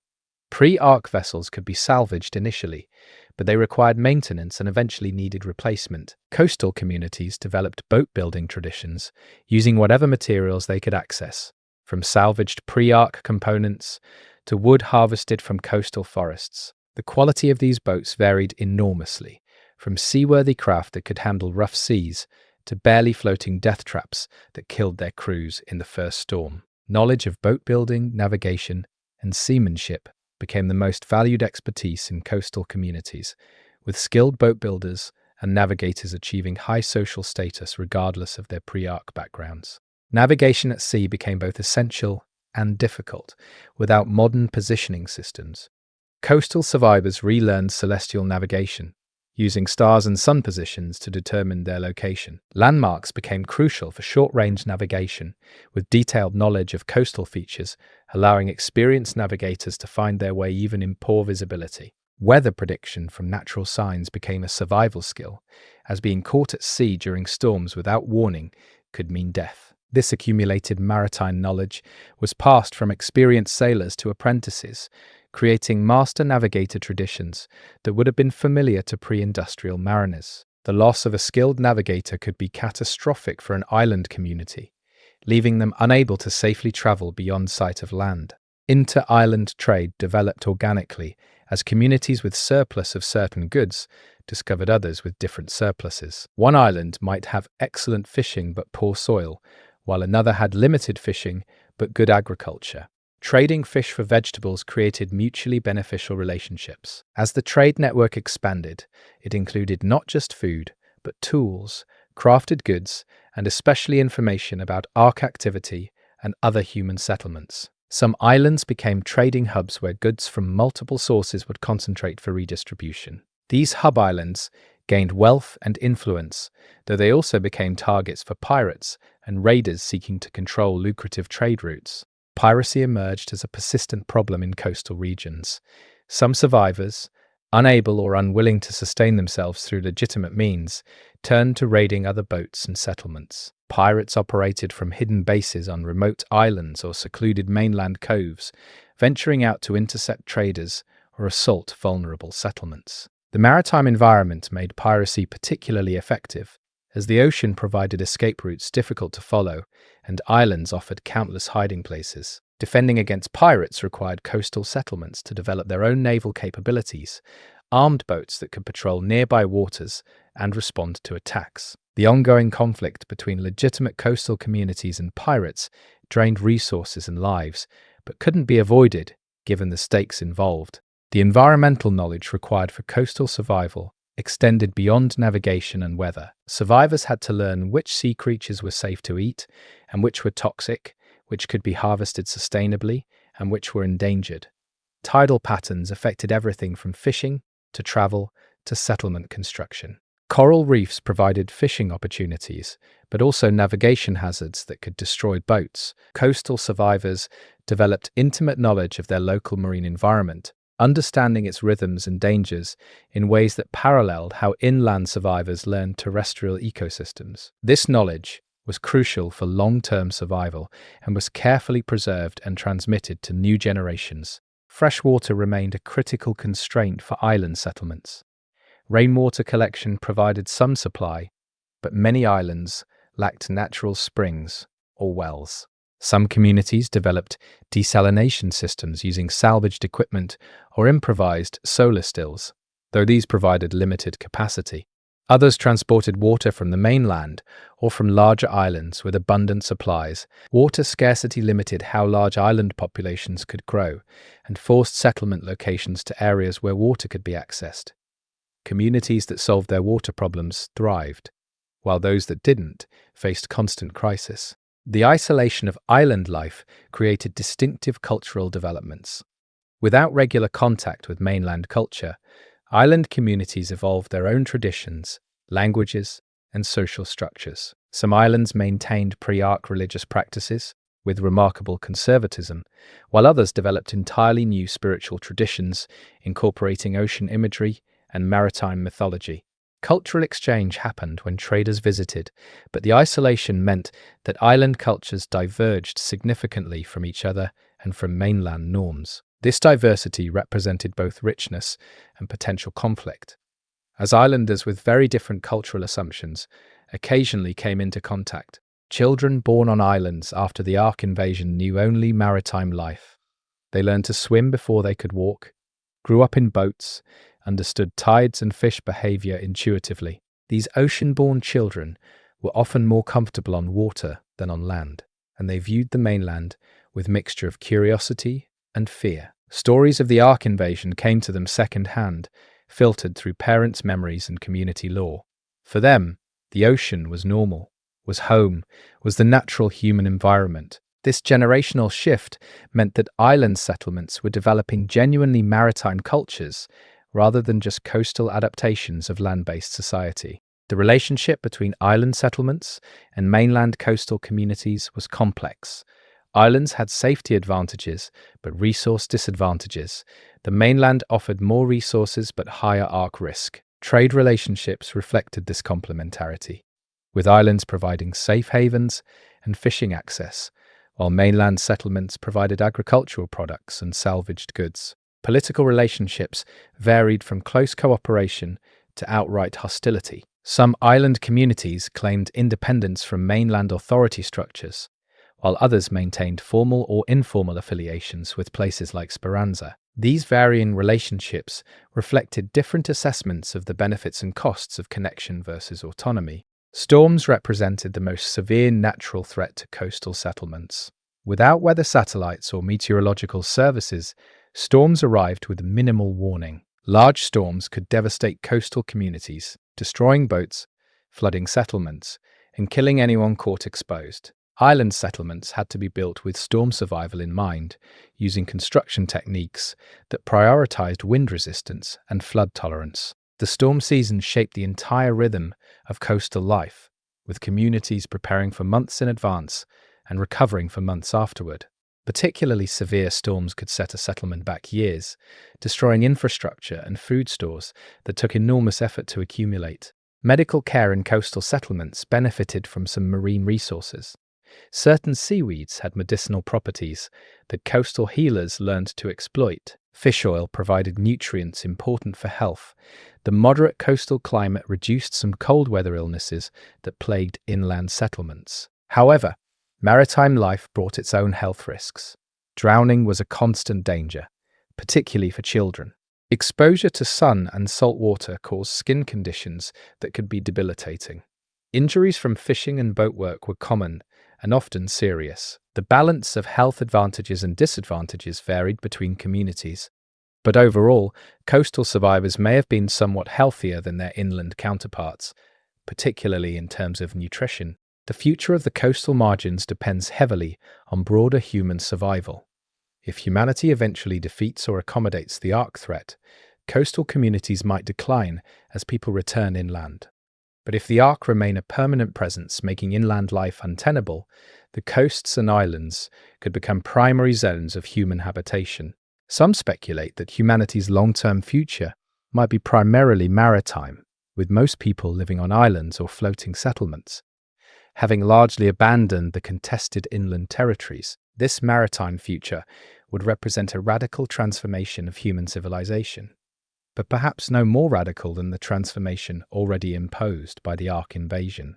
The coastal margins show that humans can adapt to dramatically different environments when necessary, and that the ocean might offer possibilities for long-term survival that land-based strategies cannot match. Chapter 6: The Western Wastes. The Western Territories represent the most thoroughly devastated region in the post-Ark world, where machine presence is so overwhelming that human survival seems nearly impossible. The Western Wastes, as they're known with grim appropriateness, are not so much a zone of human settlement as a graveyard of failed attempts at settlement. Yet even here, survivors persist in the ruins, clinging to existence through desperation and ingenuity that defies rational explanation. Understanding the Western Wastes means confronting the worst-case scenario of human-Ark interaction, where the machines seem determined to eliminate every trace of human presence, and humans refuse to disappear despite overwhelming odds against them. The geographic and strategic importance of the Western Territories made them Ark priority targets from the invasion's beginning. Pre-Ark. This region contained major industrial centers, military installations, and critical infrastructure that would have been essential for coordinated human resistance. The Ark attacked these assets systematically and thoroughly, leaving behind landscapes so devastated that initial assumptions suggested nothing could survive here. The machine presence remains constant and oppressive, with Ark patrols so numerous that avoiding detection for any length of time seems impossible. The few survivors who remain do so in conditions that would have been considered unendurable in any other context, surviving day to day with no realistic hope of long-term stability. The ruins of the Western cities provide both shelter and danger for survivors. These massive structures, skeletal remnants of pre-Ark urban development, offer countless hiding places in their collapsed buildings and underground networks, but they're also heavily patrolled by Ark units, apparently intent on preventing humans from reclaiming urban infrastructure. Survivors move through the ruins constantly, never staying in one location long enough to establish permanent presence. They've learned which structures remain stable and which are collapse risks, which underground passages connect to functioning tunnel systems, and which are death traps. This intimate knowledge of ruined infrastructure allows them to evade Ark patrols through tactics that observers describe as nearly supernatural ability to disappear.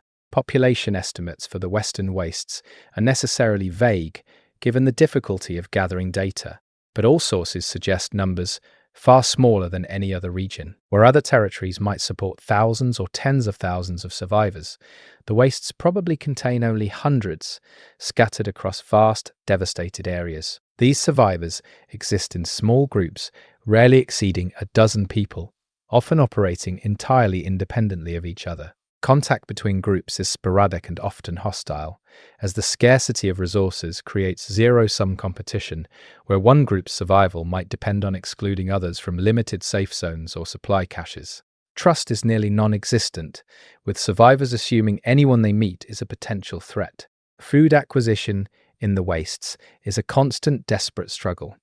The land has been so thoroughly devastated that agriculture is impossible in most areas. What flora does grow tends to be toxic or indigestible, contaminated by whatever the ark did to the environment, or simply unsuited for human consumption. Survivors subsist on salvaged pre-ark food stores, supplemented by rats and other scavengers that have adapted to the ruined environment, and occasionally by looting other survivor groups. Starvation is the norm, with most waste survivors malnourished to degrees that would cause immediate medical intervention in any other context. The caloric deficit means people are constantly weak, unable to perform heavy labor, susceptible to disease, and living shortened lives under physical duress that never relents. Water sources in the wastes are contaminated more often than not.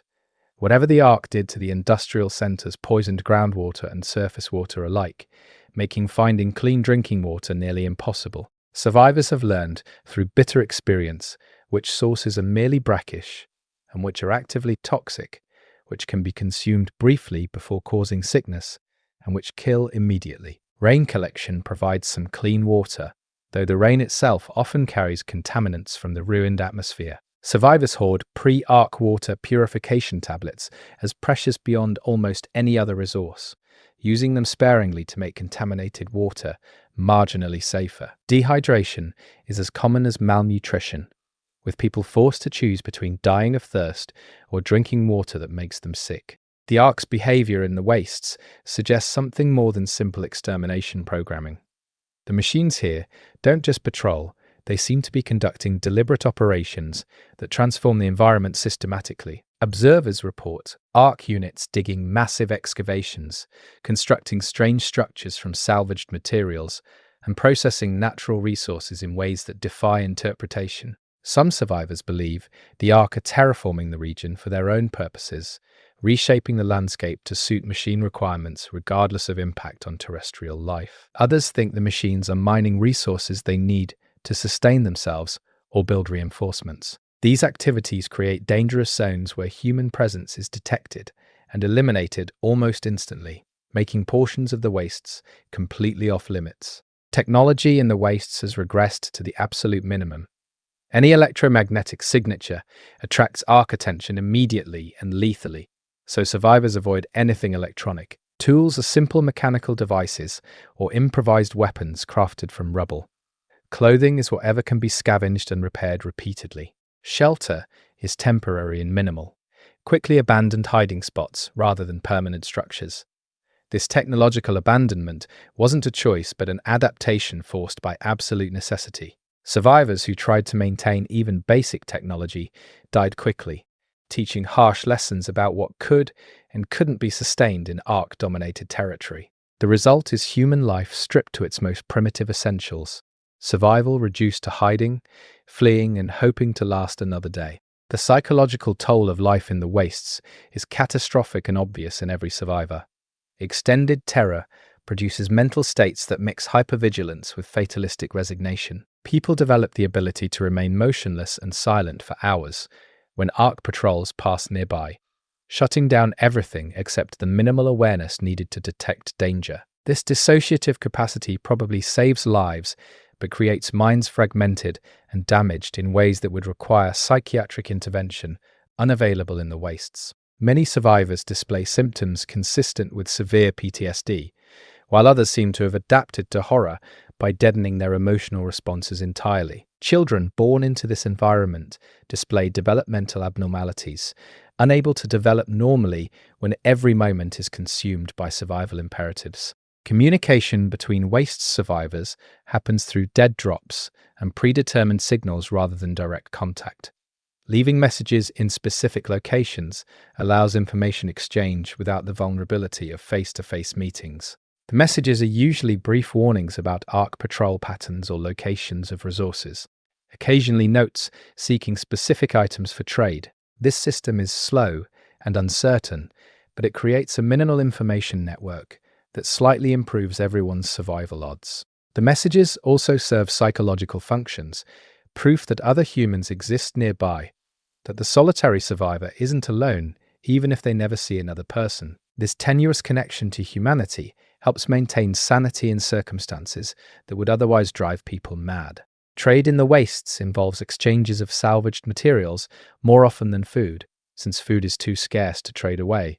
One survivor might have ammunition without a gun, another a gun without ammunition. They arrange a trade at a neutral location, both parties arriving warily with weapons ready, completing the exchange quickly before ARC patrols appear. These transactions are rarely friendly, usually tense negotiations where both parties prepare for betrayal. Despite the mutual suspicion, the trades happen because they benefit both parties enough to justify the risk. The alternatives to trading are stealing, which might provoke violent retaliation, or going without, which reduces survival chances. Trade represents a minimal form of cooperation between people who don't trust each other but recognize mutual advantage. Violence between waste survivors is common and often lethal. Competition for scarce resources means that finding another survivor in a supply cache might lead to fighting rather than sharing. Some survivors become actively predatory, stalking others to steal their accumulated resources rather than scavenging ruins directly. Murder is frequent enough that bodies left in the rubble barely register as notable. This violence reflects both material scarcity and moral breakdown under extreme conditions. The thin veneer of civilization that makes people cooperate and respect each other's property has been stripped away, leaving raw survival instinct and willingness to kill for an extra week of life. Not all waste survivors become violent predators, but enough do that everyone must prepare for the possibility. The question of why anyone remains in the wastes when survival seems so unlikely admits several answers. Some survivors are trapped, lacking the strength or knowledge to attempt the dangerous journey to less devastated regions. Others have tried to leave, but found all routes blocked by ARC concentrations or hostile human territories. Some remain searching for specific people they believe might still be alive somewhere in the ruins. And a few stay because the wastes, despite being hellish, are what they know. They've developed survival skills specific to this environment that might not transfer elsewhere, and starting over in an unknown region feels more dangerous than remaining where they understand the threats. The psychology of this choice is complex, mixing hope, fear, stubbornness, and perhaps a kind of trauma bonding with the ruined landscape that has become their entire world. The Ark's ultimate goals in the wastes remain speculative and troubling. If the machines simply wanted to eliminate human presence, the thorough devastation already accomplished should suffice. Yet the Ark continue intensive operations here that suggest other priorities. Perhaps they're establishing a secure base of operations, a machine-controlled territory from which to expand into adjacent regions. Perhaps they're developing new capabilities, testing technologies in an environment where human observers can barely survive, let alone interfere. Perhaps they're extracting resources essential for whatever machine civilization exists beyond human observation. Understanding Ark intentions in the wastes might reveal crucial information about the machine's overall strategy, but the humans surviving there are focused on immediate survival rather than strategic analysis. Hope is a concept with little meaning in the Western wastes. Survivors don't hope for better circumstances because improvement seems impossible. They don't hope to defeat the Ark because the machine's dominance is absolute. They don't even hope to leave since escape routes are probably impassable. What remains is something more basic than hope, a biological imperative to continue existing as long as possible, despite full awareness that death will come soon. This mindset is difficult for survivors in other regions to understand, as it lacks the forward-looking optimism that sustains human psychology in normal circumstances. Waste survivors live entirely in the present moment, making decisions based purely on immediate survival, with no consideration for distant future, because distant future doesn't exist for them. The historical knowledge preserved in the wastes is minimal, approaching zero, with no writing materials, no time for education, and life expectancy measured in months rather than years. Cultural transmission has essentially stopped. Children born in the wastes, if they survive infancy at all, learn only what's necessary for immediate survival. They don't learn history, science, or culture. They barely learn language beyond essential communication about dangers and resources. These children represent the endpoint of human cultural regression, minds capable of far more, but shaped entirely by the demands of survival in the most hostile environment humans have ever inhabited. If humanity survives the Ark crisis, the Wast's children, who make it out, will require extensive rehabilitation to develop beyond the survival-focused mentality that kept them alive. Medical care is non-existent in the Wastes beyond extremely crude first aid. Injuries either heal on their own or kill the injured person. Disease runs its course without treatment, killing those too sick to continue hiding from Ark patrols. Pain is managed by enduring it, as painkillers don't exist. Women who become pregnant face childbirth alone or with minimal assistance, and infant mortality approaches total. The old, the sick, the injured, the very young all die quickly because the Wastes cannot sustain anyone who can't contribute to their own survival. This harsh calculus isn't chosen consciously, but enforced by circumstances that allow no other option. Humans survive here, not because they're helped when vulnerable, but because those who can't don't. The environmental damage in the Western Wastes may be permanent on human timescales. Whatever the Ark did to the land has poisoned it so thoroughly that recovery seems unlikely, even if machine presence disappeared tomorrow. Soil is contaminated with substances that prevent plant growth. Water sources carry toxins that will take decades or centuries to flush out naturally. The very air carries pollutants that cause respiratory illness. The Wastes might remain uninhabitable wasteland for generations, even after the Ark threat ends. This raises difficult questions about whether the region should be written off entirely, marked as sacrifice zone, where human survival is impossible, and where efforts should focus on evacuating remaining survivors rather than sustaining them in place. But evacuation requires resources and organization that don't currently exist, leaving Wastes survivors to their fate. The Western Wastes serve as warning and prophecy for other human territories. They demonstrate what happens when the Ark fully commit to destroying a region, what total defeat looks like, what awaits humanity if Ark forces achieve the same dominance elsewhere that they have here.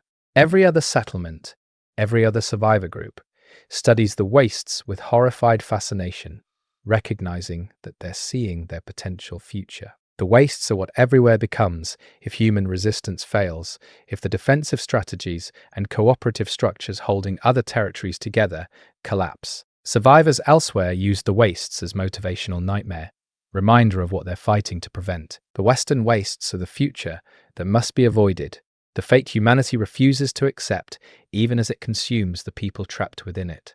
Chapter 7. The Deep Sleepers.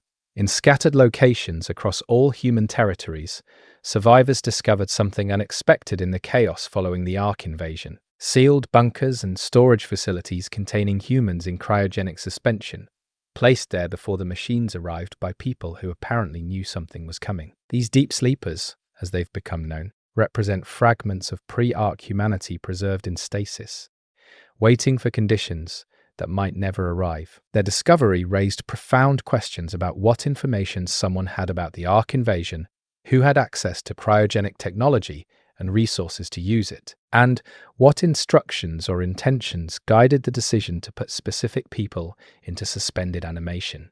Understanding the deep sleeper phenomenon provides new perspectives on the invasion itself and on humanity's response to it. The first bunkers were discovered accidentally by salvage teams searching ruins for usable materials. Behind hidden doors or under layers of rubble, they found climate-controlled chambers containing suspension pods, some still functioning, and others failed with their occupants long dead. The functioning pods held people in deep freeze, vital signs reduced to barely detectable levels, but still technically alive. Finding these sleepers created immediate dilemmas for the survivors who discovered them. The pod's power sources were failing, meaning sleepers would die soon without intervention. But waking them would require resources that desperate settlements could barely afford, and would add mouths to feed in communities already struggling. Different settlements made different choices based on their values and circumstances. Settlements that chose to wake deep sleepers discovered people confused and traumatized by their situation. The sleepers had gone under expecting to wake to one world and instead found themselves in another entirely. Most had been told the suspension was temporary, that they'd wake after a crisis passed or a problem was solved. Instead, they woke years or decades later to find civilization destroyed and Earth controlled by alien machines. The psychological adjustment required is enormous, and many sleepers never fully adapt. They struggle with survivor's guilt, wondering why they were chosen for suspension while billions died. They grieve for lost loved ones and a lost world in ways that active survivors who experienced the invasion gradually have moved past. Deep sleepers live simultaneously in two timelines, unable to fully inhabit the present because the past they remember is too immediate. The selection criteria for who got placed in suspension remains mysterious and controversial. Initial examination of sleepers suggested no clear pattern by age, gender, profession, or any obvious characteristic. Some were scientists and engineers whose skills might be valuable for rebuilding. Others were artists, teachers, children, elderly people with no obvious utility in a survival situation. This randomness suggested either that selection was arbitrary, or that whoever chose sleepers was working from criteria survivors don't understand. Alternative theories propose that sleepers were connected to whoever established the suspension program through wealth, political power, or personal relationships.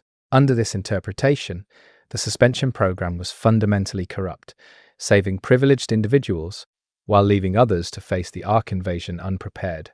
The technology used for deep sleep suspension was remarkably advanced, suggesting development in secret programs unconnected to civilian research. The pods used techniques more sophisticated than anything publicly known pre-invasion, raising questions about classified research and how far ahead military or corporate programs were beyond public knowledge.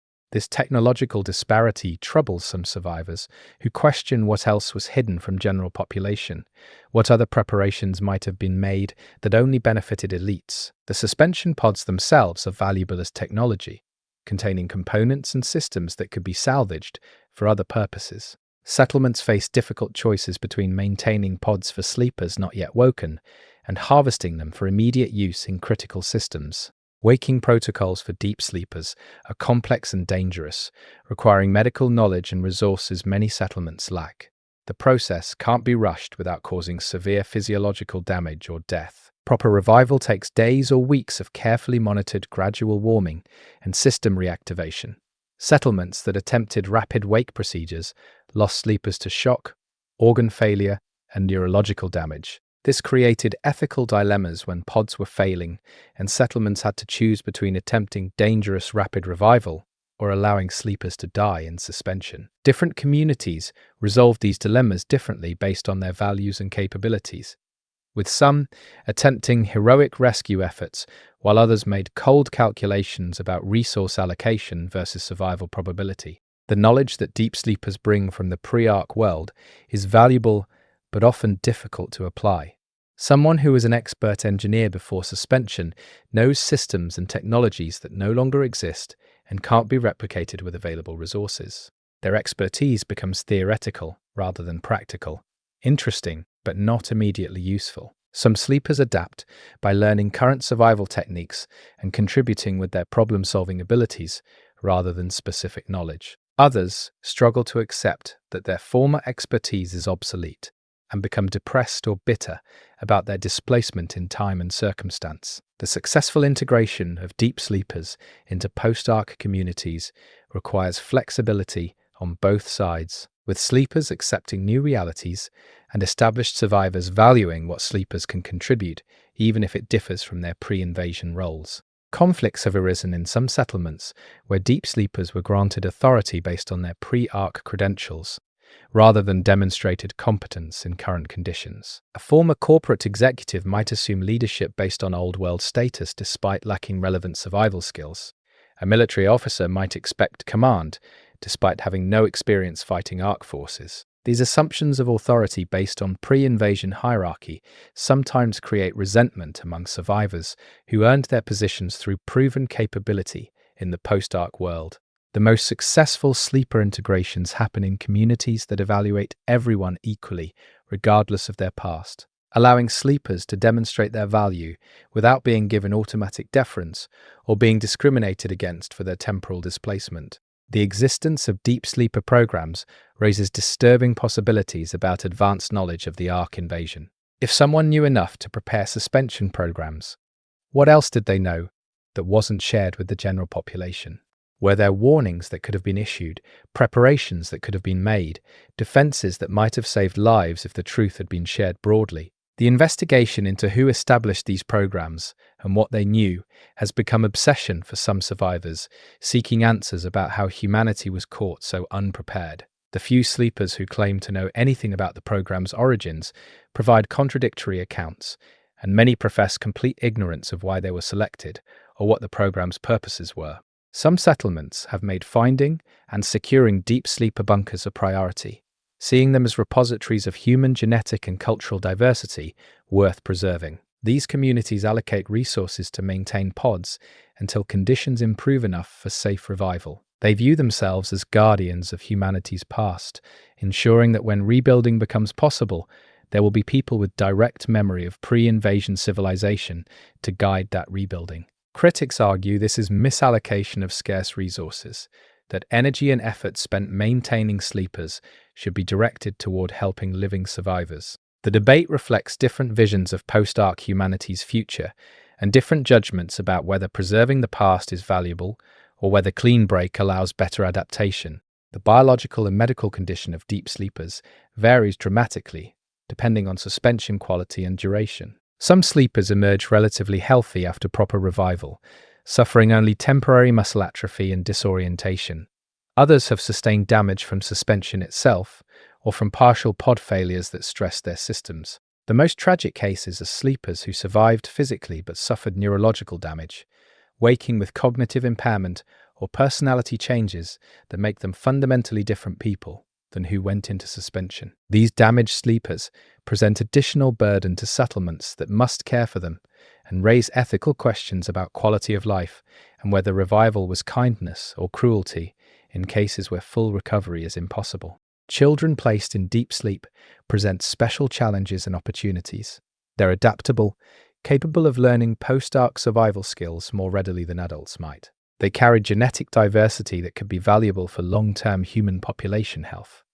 But they also require extensive care and resources during development, investment that struggling settlements find difficult to provide. Orphan sleeper children who wake to find their parents dead and their world destroyed suffer psychological trauma that manifests in behavioral problems and attachment issues. Foster families in settlements sometimes take in sleeper children, but the arrangement is complicated by the children's unique circumstances and their inability to fully grieve what they've lost, because their subjective experience has no gap between the old world and the present.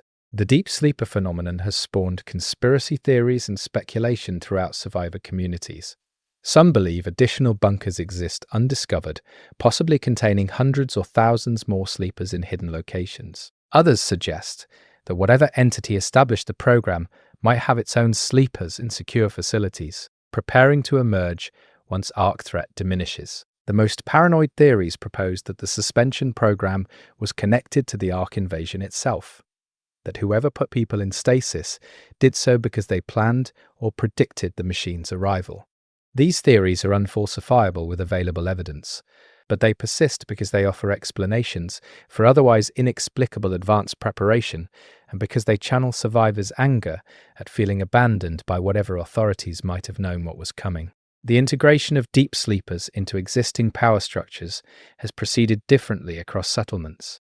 Some communities embrace sleepers as full members with equal rights and responsibilities. Others create second-class status for them, restricting their political participation or access to resources. A few settlements have developed entire social categories around deep sleepers, treating them as separate class with specific assigned roles. These varying treatments reflect different community values about what constitutes citizenship and belonging, whether temporal origin matters for determining someone's place in society, and how to balance respect for lived experience surviving the invasion against recognition that sleepers are human beings entitled to dignity regardless of when they wake.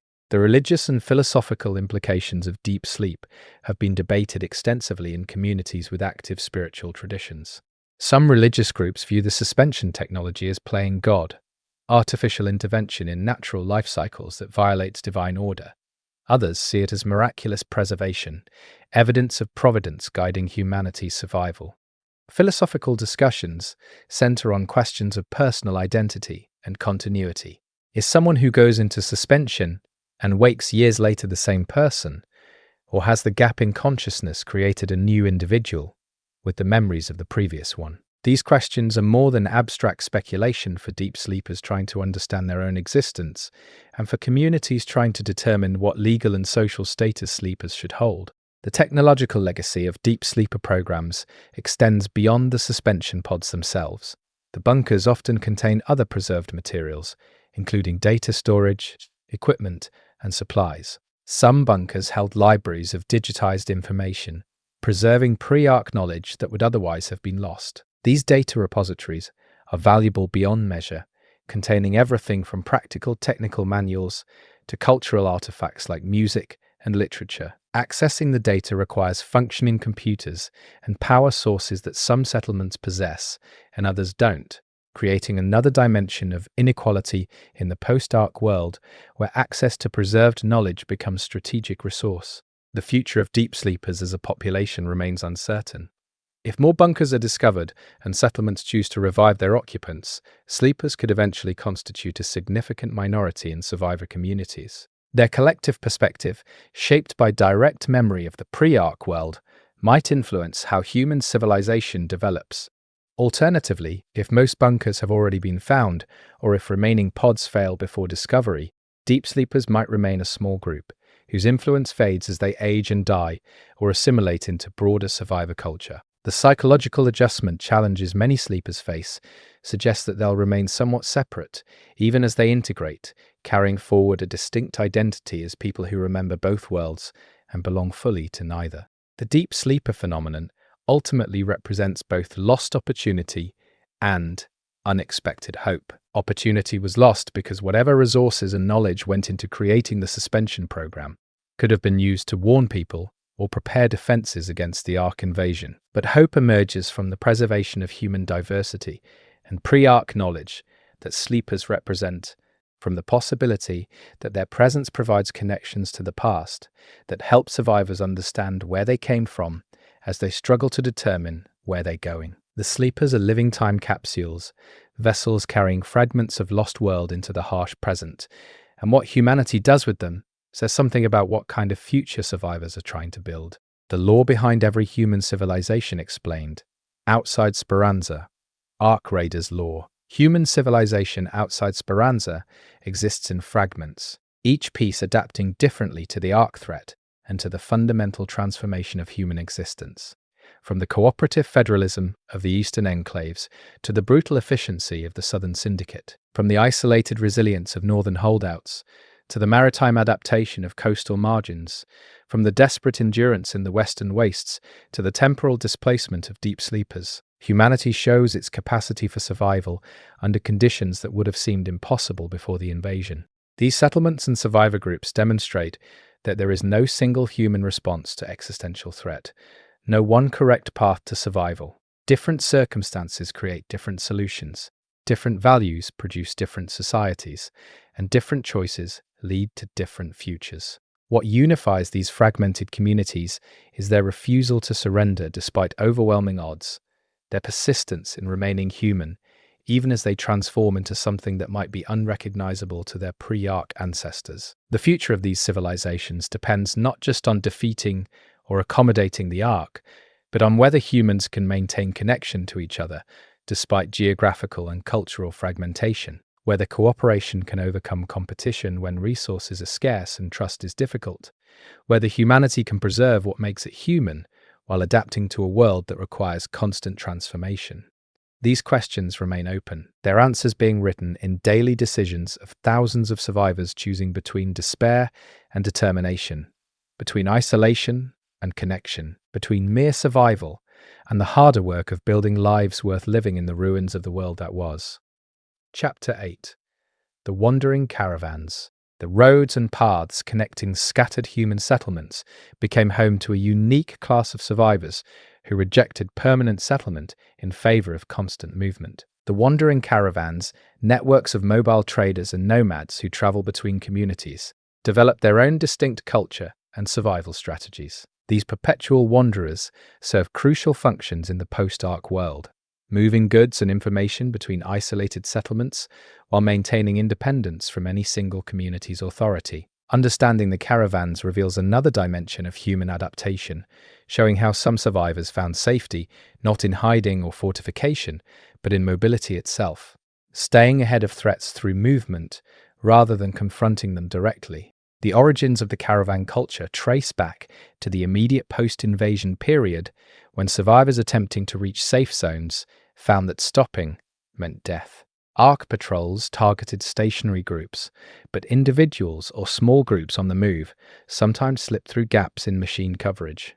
Those who survived the migration phase discovered that continued movement offered advantages over settlement. Mobile groups could exploit resources without exhausting them, could avoid ark concentrations by routing around them, and could access multiple communities for trade rather than depending on one location's limited resources. What began as necessity evolved into lifestyle, with some survivors choosing permanent nomadism over ever settling down.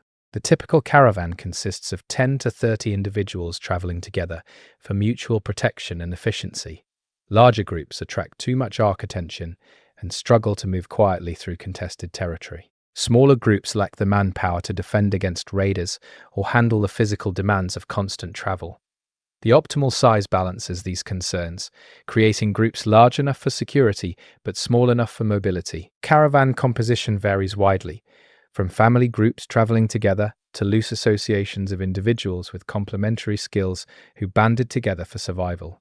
The social dynamics within caravans are intense, as members spend every day in close proximity with no privacy and constant shared danger, creating both deep bonds and bitter conflicts. Transportation methods for caravans depend on available resources and terrain. Some groups maintain pack animals, horses or mules, carefully protected and fed because their loss would cripple the caravan's carrying capacity. Others rely on human labor, with members hauling goods in backpacks or pulling carts. A few caravans have managed to maintain vehicles, usually heavily modified pre-ark trucks or vans that can operate on salvaged fuel or improvised alternatives. These motorized caravans can move faster and carry more, but they also generate noise and emissions that attract ark attention, forcing them to use their vehicles selectively for rapid movement through particularly dangerous areas, while relying on muscle power in territories requiring stealth. The goods that caravans transport create the economic foundation for their existence. They carry items that individual settlements need but can't produce themselves, from tools and weapons to medical supplies to luxury goods that provide psychological comfort in desperate times. Caravans also transport information, news about ark movements, and other settlements that isolated communities desperately need. Some caravans specialize in particular goods, becoming known as reliable sources for specific items. Others operate as general traders, carrying whatever they can acquire and selling whatever their customers need. The most successful caravans develop reputations for fair dealing and reliability, building trust with settlement leaders who grant them priority access and favorable terms. Navigation for wandering caravans requires different skills than settlement survival. Caravan guides must know multiple routes between settlements, able to choose paths based on current conditions and threat assessments. They read landscapes for signs of recent ark activity, adjusting routes in real time to avoid patrols. They memorize the locations of resource caches, water sources, and safe camping sites scattered across their range. This geographic knowledge is crucial caravan capital, passed from experienced guides to apprentices and jealously guarded from competitors. A caravan that loses its primary guide faces serious danger, as members who don't know the territory well enough can lead the group into ark concentrations or dead ends with no escape routes. The relationship between caravans and settled communities is complex and sometimes tense. Settlements need what caravans bring but resent their independence and their refusal to contribute to community defense or labor. Caravanners need settlements as customers and safe havens but resist pressure to join permanently. This mutual dependence creates negotiating dynamics where both sides have leverage. Settlements can refuse trade or deny caravans access to their territories. Caravans can boycott settlements that treat them unfairly or raise prices on desperately needed goods. Most communities and caravans maintain working relationships based on enlightened self-interest, but conflicts erupt periodically over trade terms, accusations of price gouging, or demands that caravans contribute more to collective security. Security for caravans combines avoidance and preparation. Their primary defense is not being where threats exist, using intelligence and mobility to stay ahead of ARC patrols and away from raider territories. When avoidance fails, caravans must be able to fight or flee effectively. Members train for rapid defensive formations that maximize their limited numbers, creating fighting positions quickly when ambushed. They maintain weapons constantly accessible and practice emergency dispersal protocols for situations where the caravan must scatter and reassemble later. The most experienced caravans survive years on the road through a combination of good intelligence, smart routing decisions, and occasional hard fighting when cornered by threats they couldn't avoid. Children born into caravan life grow up in motion, learning to walk while traveling and never experiencing permanent home. These caravan children develop distinctive characteristics shaped by their upbringing. They're adaptable and comfortable with constant change, unbothered by circumstances that would distress settlement children who need stability. They learn multiple settlement cultures and trading practices by exposure, becoming skilled negotiators and cultural translators at young ages. But they also lack deep community roots, having no single place they belong to or identify with fully. The psychological impact of this rootlessness varies, with some caravan children thriving on freedom and adventure, while others crave the stability they've never known. The Caravan Code, an informal but widely recognized set of behavioral standards, governs interactions between caravans and with settlements.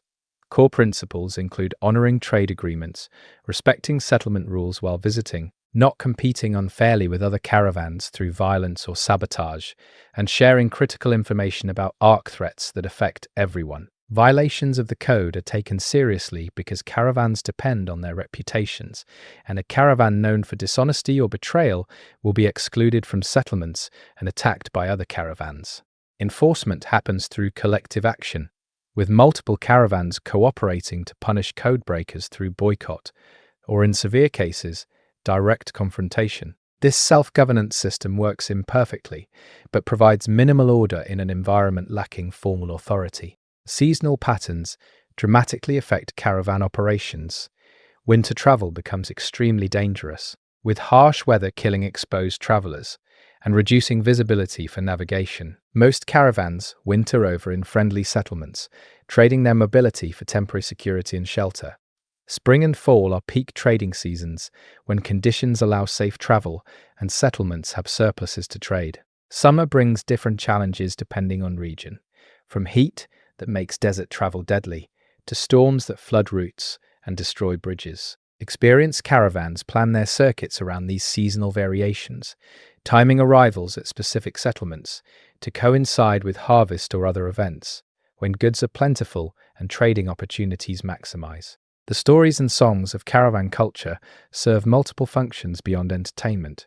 They preserve information about routes, settlements, and ARC patterns in memorable narrative form that can be shared orally. They create shared identity for caravanners who might otherwise have little in common beyond their lifestyle choice. They provide emotional release for people enduring constant stress and danger through humor, tragedy, and celebration of survival against odds. Caravan storytellers become valued figures, maintaining repertoires of traditional tales and composing new ones based on recent events. The best stories spread between caravans, creating a shared cultural narrative that binds the wandering communities together, despite their physical dispersion.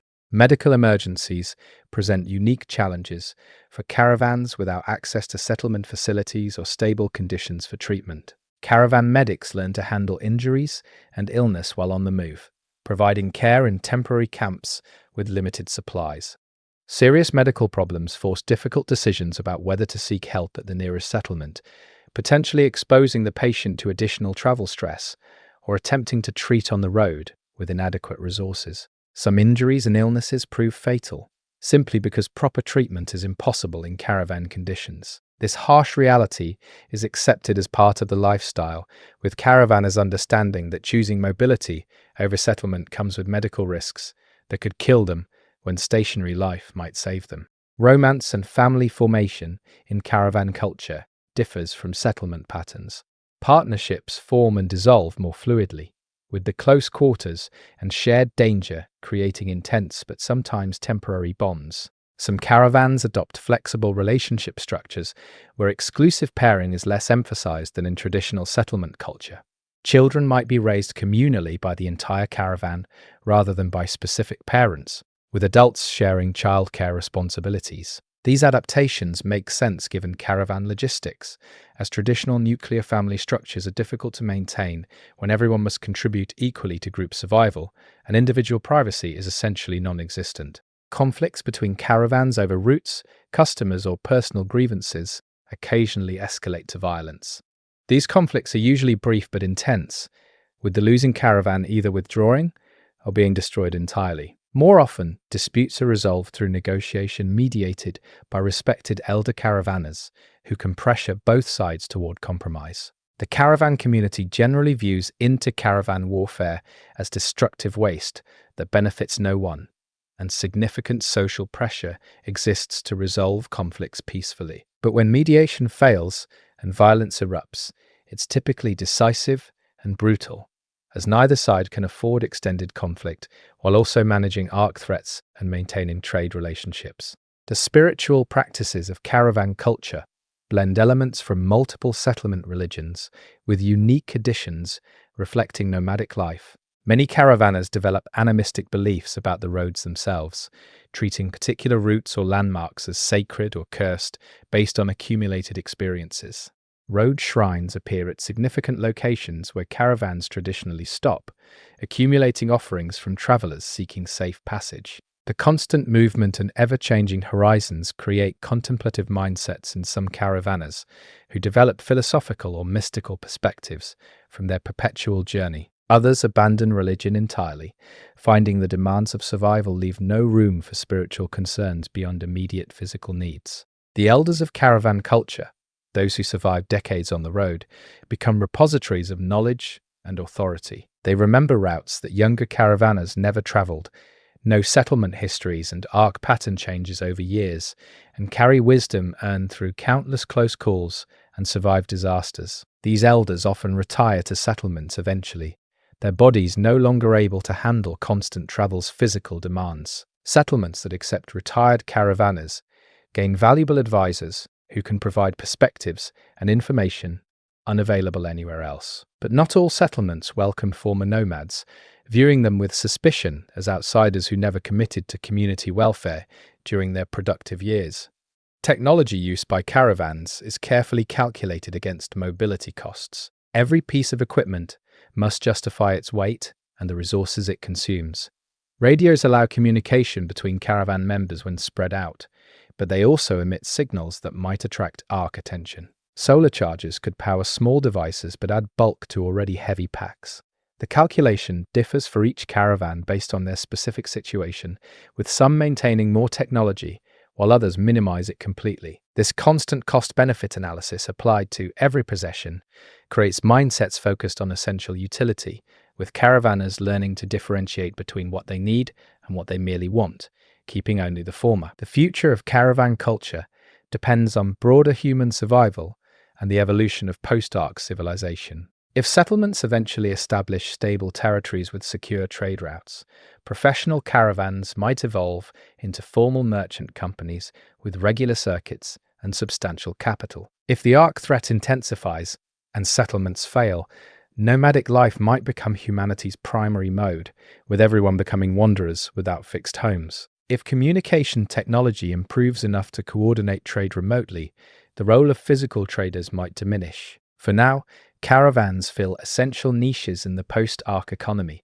and provide lifestyle alternatives for people who find settlement life intolerable, despite its security advantages. The wandering caravans demonstrate that human survival strategies need not be static, that movement and flexibility can be as effective as fortification and defense under certain conditions. They prove that communities can form without permanent geography, that culture can be maintained by people who never stop moving, that trade networks can function without centralized infrastructure. The caravanners pay for their freedom with constant danger and shortened lifespans, but they value that freedom enough to accept those costs. In a world where the Ark destroyed fixed civilization, the ability to pick up and move may ultimately be more valuable than any fortress, and the wanderers may inherit what remains of Earth simply because they're still moving when everything stationary has fallen. Chapter 9: The Underground Networks.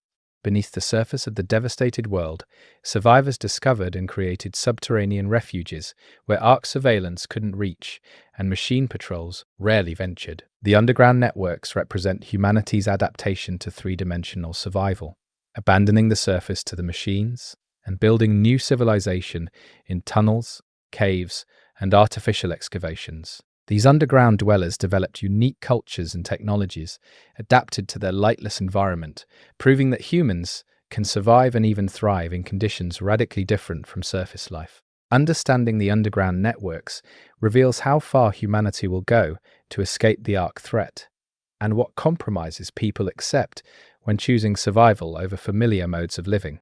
The initial migration underground began with survivors sheltering in basements and subway tunnels during the first Ark attacks, discovering that the machines seemed unable or unwilling to pursue humans into deep subterranean spaces. This observation, confirmed repeatedly across different regions, suggested that Ark sensors had limitations underground, or that machine priorities focused on surface targets. Survivors who stayed underground after immediate danger passed found environments that offered protection at the cost of comfort and familiar conditions. Those who chose permanent underground existence over returning to the surface became the founders of the networks, making conscious decisions to sacrifice sun and sky for safety in the depths. The geography of underground habitation varies enormously based on available natural and artificial spaces. Some networks occupy extensive pre-Ark tunnel systems like subway networks or mining complexes, inheriting infrastructure that can be adapted for permanent habitation. Others live in natural cave systems, working with formations created by geological processes over millennia. The most ambitious networks have excavated their own tunnels, expanding underground territory through careful digging that avoids collapses and surface detection. Each environment presents unique challenges and advantages, from the stability of engineered tunnels to the natural water sources in caves, to the custom-designed possibilities of self-excavated spaces. Light is the first and most obvious challenge of underground life. Without sunlight, inhabitants depend on artificial illumination or learn to function in near-total darkness. The brightest networks maintain extensive lighting systems powered by generators or, in rare cases, geothermal or hydroelectric sources. These well-lit complexes resemble surface settlements relocated underground, with visible environments where people can navigate and work normally.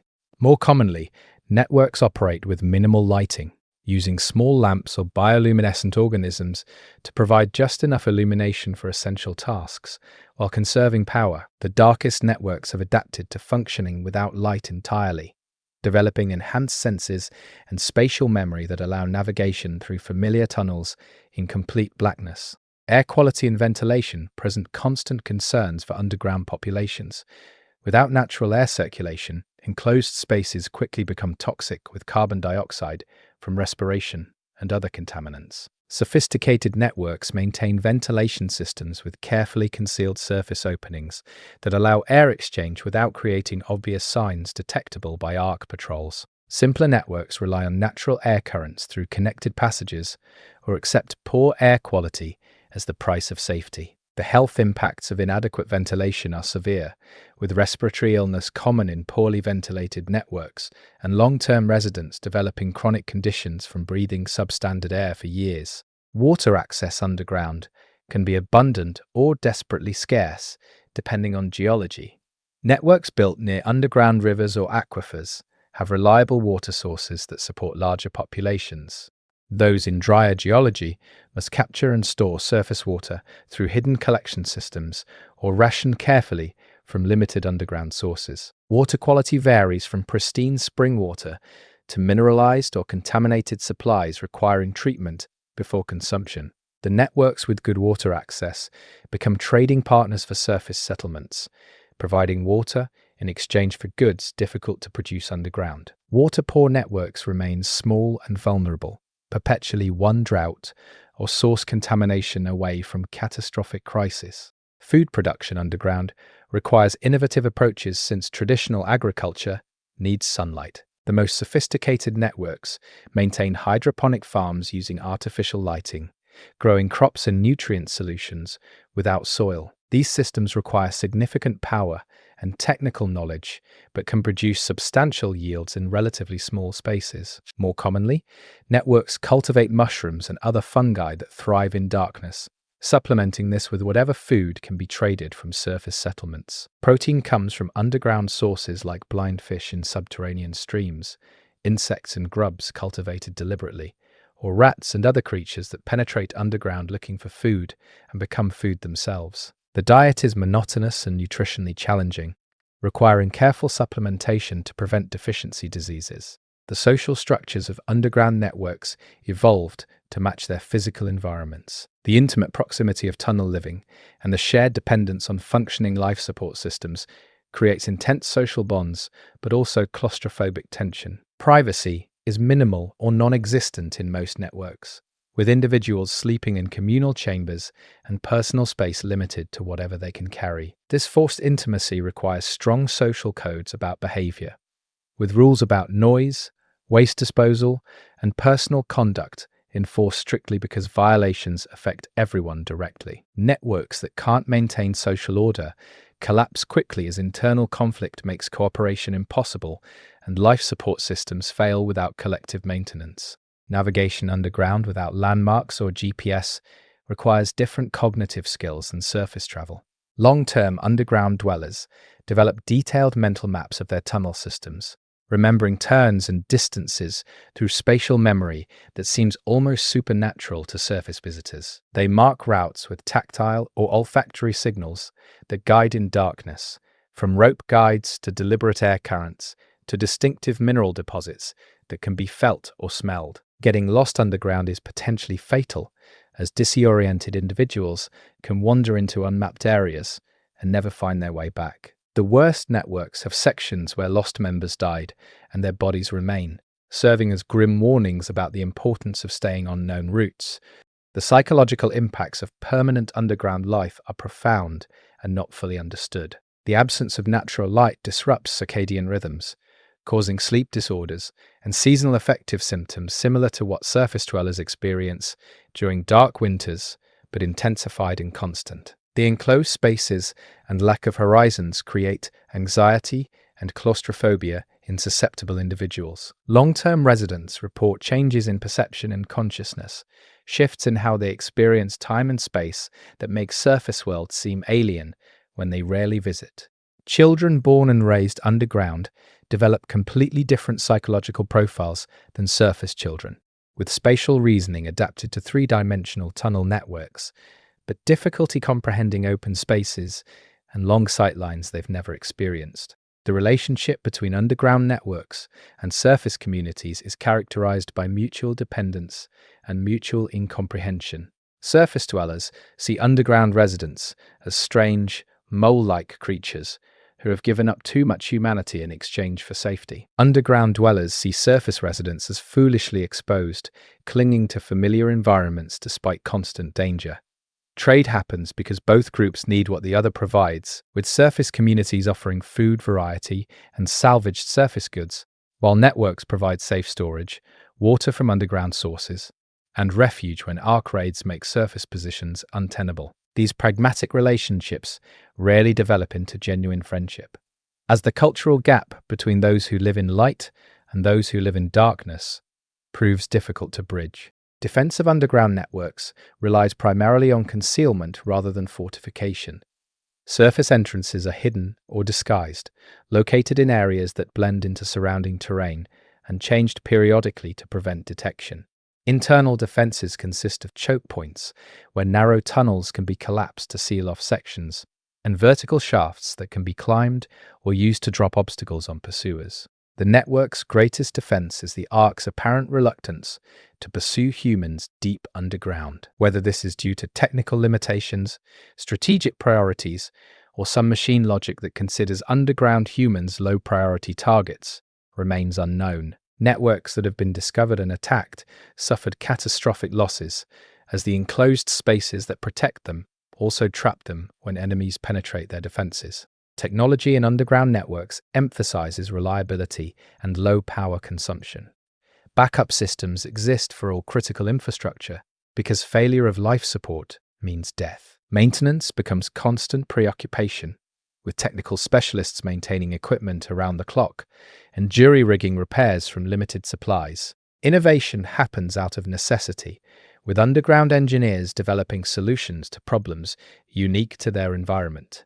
Some of these innovations have value for surface settlements, creating trade opportunities where networks exchange technical knowledge for resources they lack. The technological sophistication of different networks varies enormously, from primitive darkness-adapted survival to complex engineered systems that would impress pre-arc engineers. Communication between separated underground networks happens through physical tunnels when direct connections exist, or through surface couriers when networks aren't directly linked. Some networks maintain radio systems, but using them risks revealing their locations. Most rely on human messengers traveling surface routes to carry information, accepting the delays and security risks this creates. The disconnection between networks means they evolve independently, developing distinct cultures despite starting from similar circumstances. Occasionally, expanding networks excavate connecting tunnels, creating sudden contact between groups that had no idea the other existed. These meetings sometimes result in cooperation and integration, but just as often produce conflict when neighbors discover they have incompatible practices or competing claims to resources. The temporal experience underground differs significantly from surface life.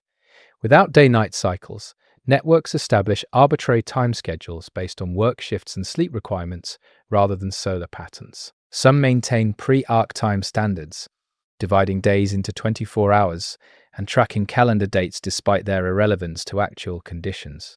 Others abandon old time concepts entirely, marking time by meal periods or shift changes, or simply by when they feel tired. This temporal flexibility allows continuous operations that maximize productivity, but it also creates disorientation and loses the rhythmic pattern that structures human psychology on the surface.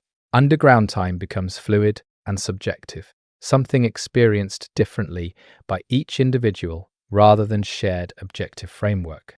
Healthcare underground faces unique challenges beyond the general scarcity of post-arc medical resources. The darkness causes vitamin D deficiency that must be addressed through supplementation or rare sun exposure. Poor air quality creates respiratory issues requiring ongoing management. The damp conditions in many networks promote fungal infections and mold exposure. Injuries from tunnel collapses or navigation mistakes are common and difficult to treat in cramped conditions, with limited equipment. Some networks maintain medical specialists trained in tunnel medicine, expertise adapted specifically to their environment. Others rely on surface medics consulted when conditions allow, accepting that serious medical emergencies might be untreatable. Children born underground face developmental challenges but concern those networks thinking long-term about sustainability. The lack of natural stimulation affects sensory development in ways not yet fully understood. Physical development may be impaired by restricted movement in confined spaces and inadequate nutrition. Psychological development occurs in an environment radically different from what human evolution prepared children to handle. Some networks send children to surface settlements temporarily for exposure to normal environments, recognizing that raising humans entirely underground might produce adults too specialized for subterranean life to ever successfully return to surface existence. The question of whether humanity could survive multiple generations purely underground without genetic or psychological damage remains unanswered because the networks haven't existed long enough for multi-generational studies. The deepest networks, those that have excavated or discovered passages far below the surface, report phenomena that suggest the underground environment contains dangers beyond the obvious. Stories circulate about sections where people disappear without explanation, about sounds from deeper levels that shouldn't exist, about temperature and pressure changes that indicate massive, unexplored cavities below inhabited areas. Rational explanations exist for most observations. From unstable geology to toxic gas pockets, to wildlife surviving in isolated ecosystems. But some underground dwellers believe there's something else down there, something that existed before humans and before Ark, something that the depths conceal. These beliefs shape network culture in subtle ways, creating taboos about descending too deep and establishing boundaries past which exploration is forbidden regardless of potential resources below. The artistic expressions of underground networks reflect their environment and constraints. Visual arts are limited in darkness, though some networks create tactile sculptures or reliefs that can be appreciated by touch. Music thrives in tunnels, where acoustics create unexpected resonances and echoes, with underground musicians developing styles that exploit these properties. Storytelling becomes primary entertainment, with oral traditions preserved and expanded through constant retelling. The stories often focus on underground themes, tales of explorers finding new passages or encountering dangers in unexplored sections, myths about what might exist in the deep places, moral fables about the importance of collective discipline for survival. These narratives create shared culture while transmitting practical knowledge disguised as entertainment.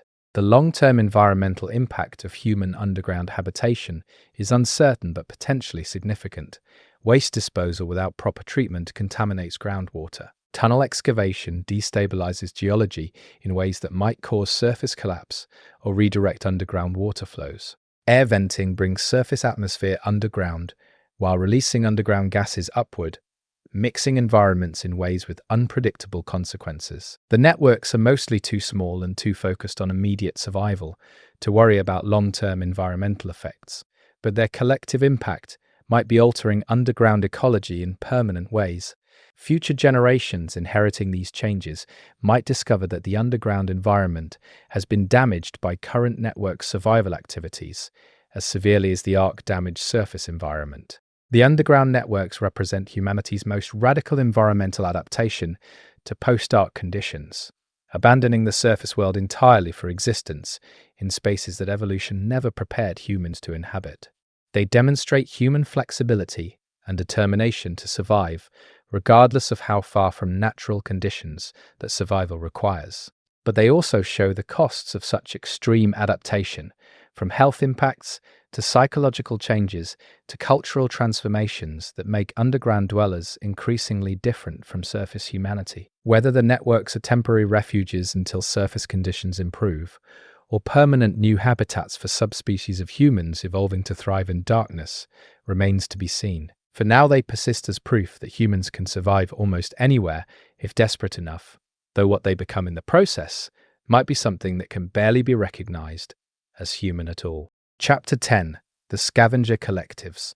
The ruins of pre-Ark civilization contain resources essential for post-invasion survival, from raw materials to working technology to irreplaceable items whose loss would cripple settlements dependent on them. Extracting these resources from dangerous and unstable ruins became specialized occupation for groups calling themselves scavenger collectives, organized teams that make their living recovering salvage and trading it to communities that lack capacity or courage to retrieve it themselves. Understanding the collectives reveals another facet of post-Ark economic structure and shows how dangerous work that few want to do creates power and wealth for those willing to risk their lives in collapsed cities and Ark-patrolled industrial sites.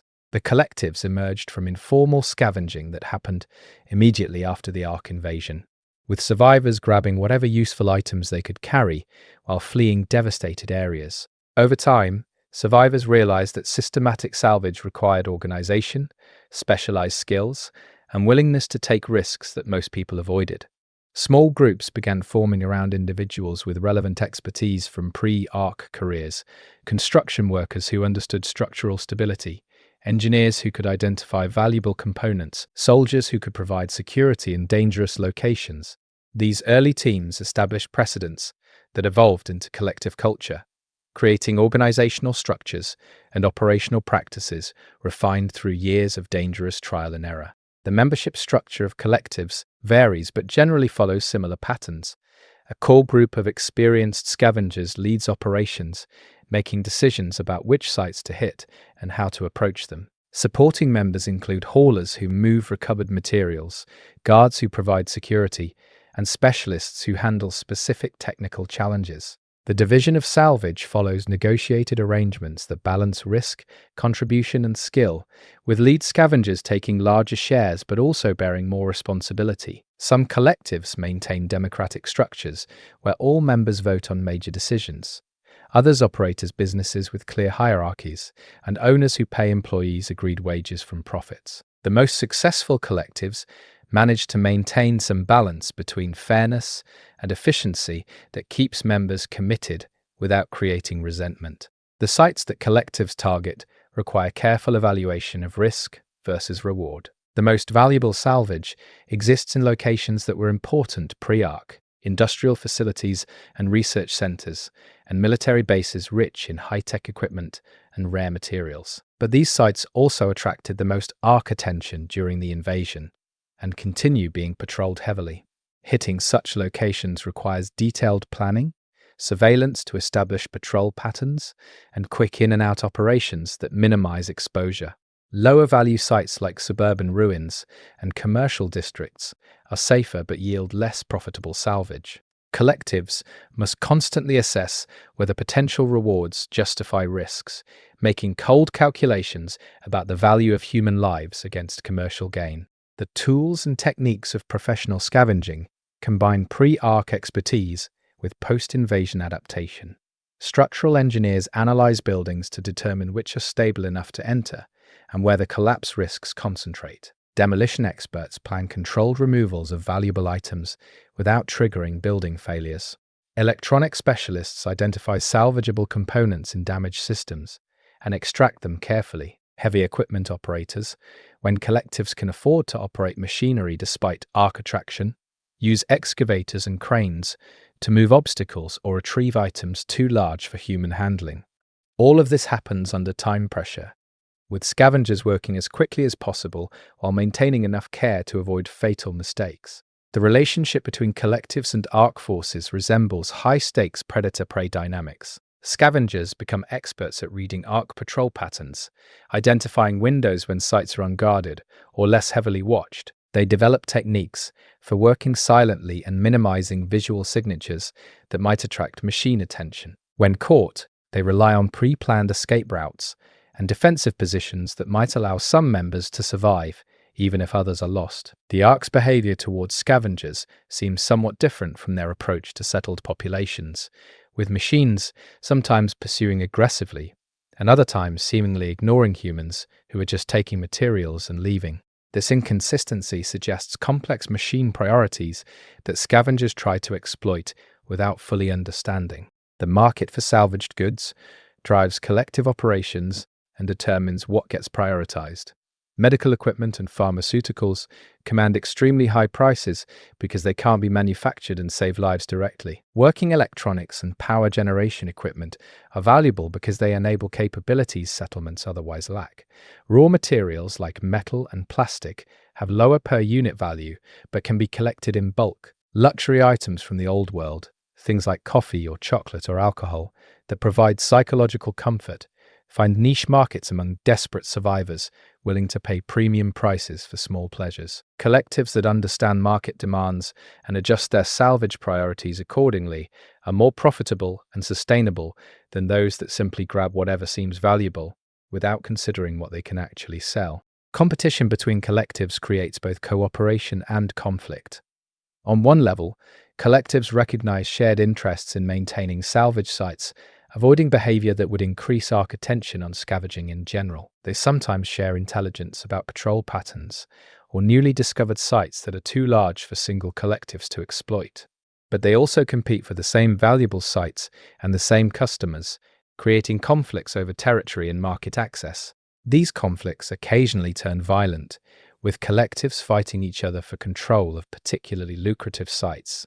More often, competition happens through business practices, with collectives undercutting each other's prices or offering exclusive deals to major customers. The balance between cooperation and competition shifts based on circumstances, with collectives forming temporary alliances when facing common threats, but returning to rivalry when conditions allow. The lives of collective members are dangerous and often short. The hazards include building collapses, ark encounters, exposure to toxins in ruins, and violence from raiders or competing collectives. Life expectancy for active scavengers is significantly below the already reduced post-ark average.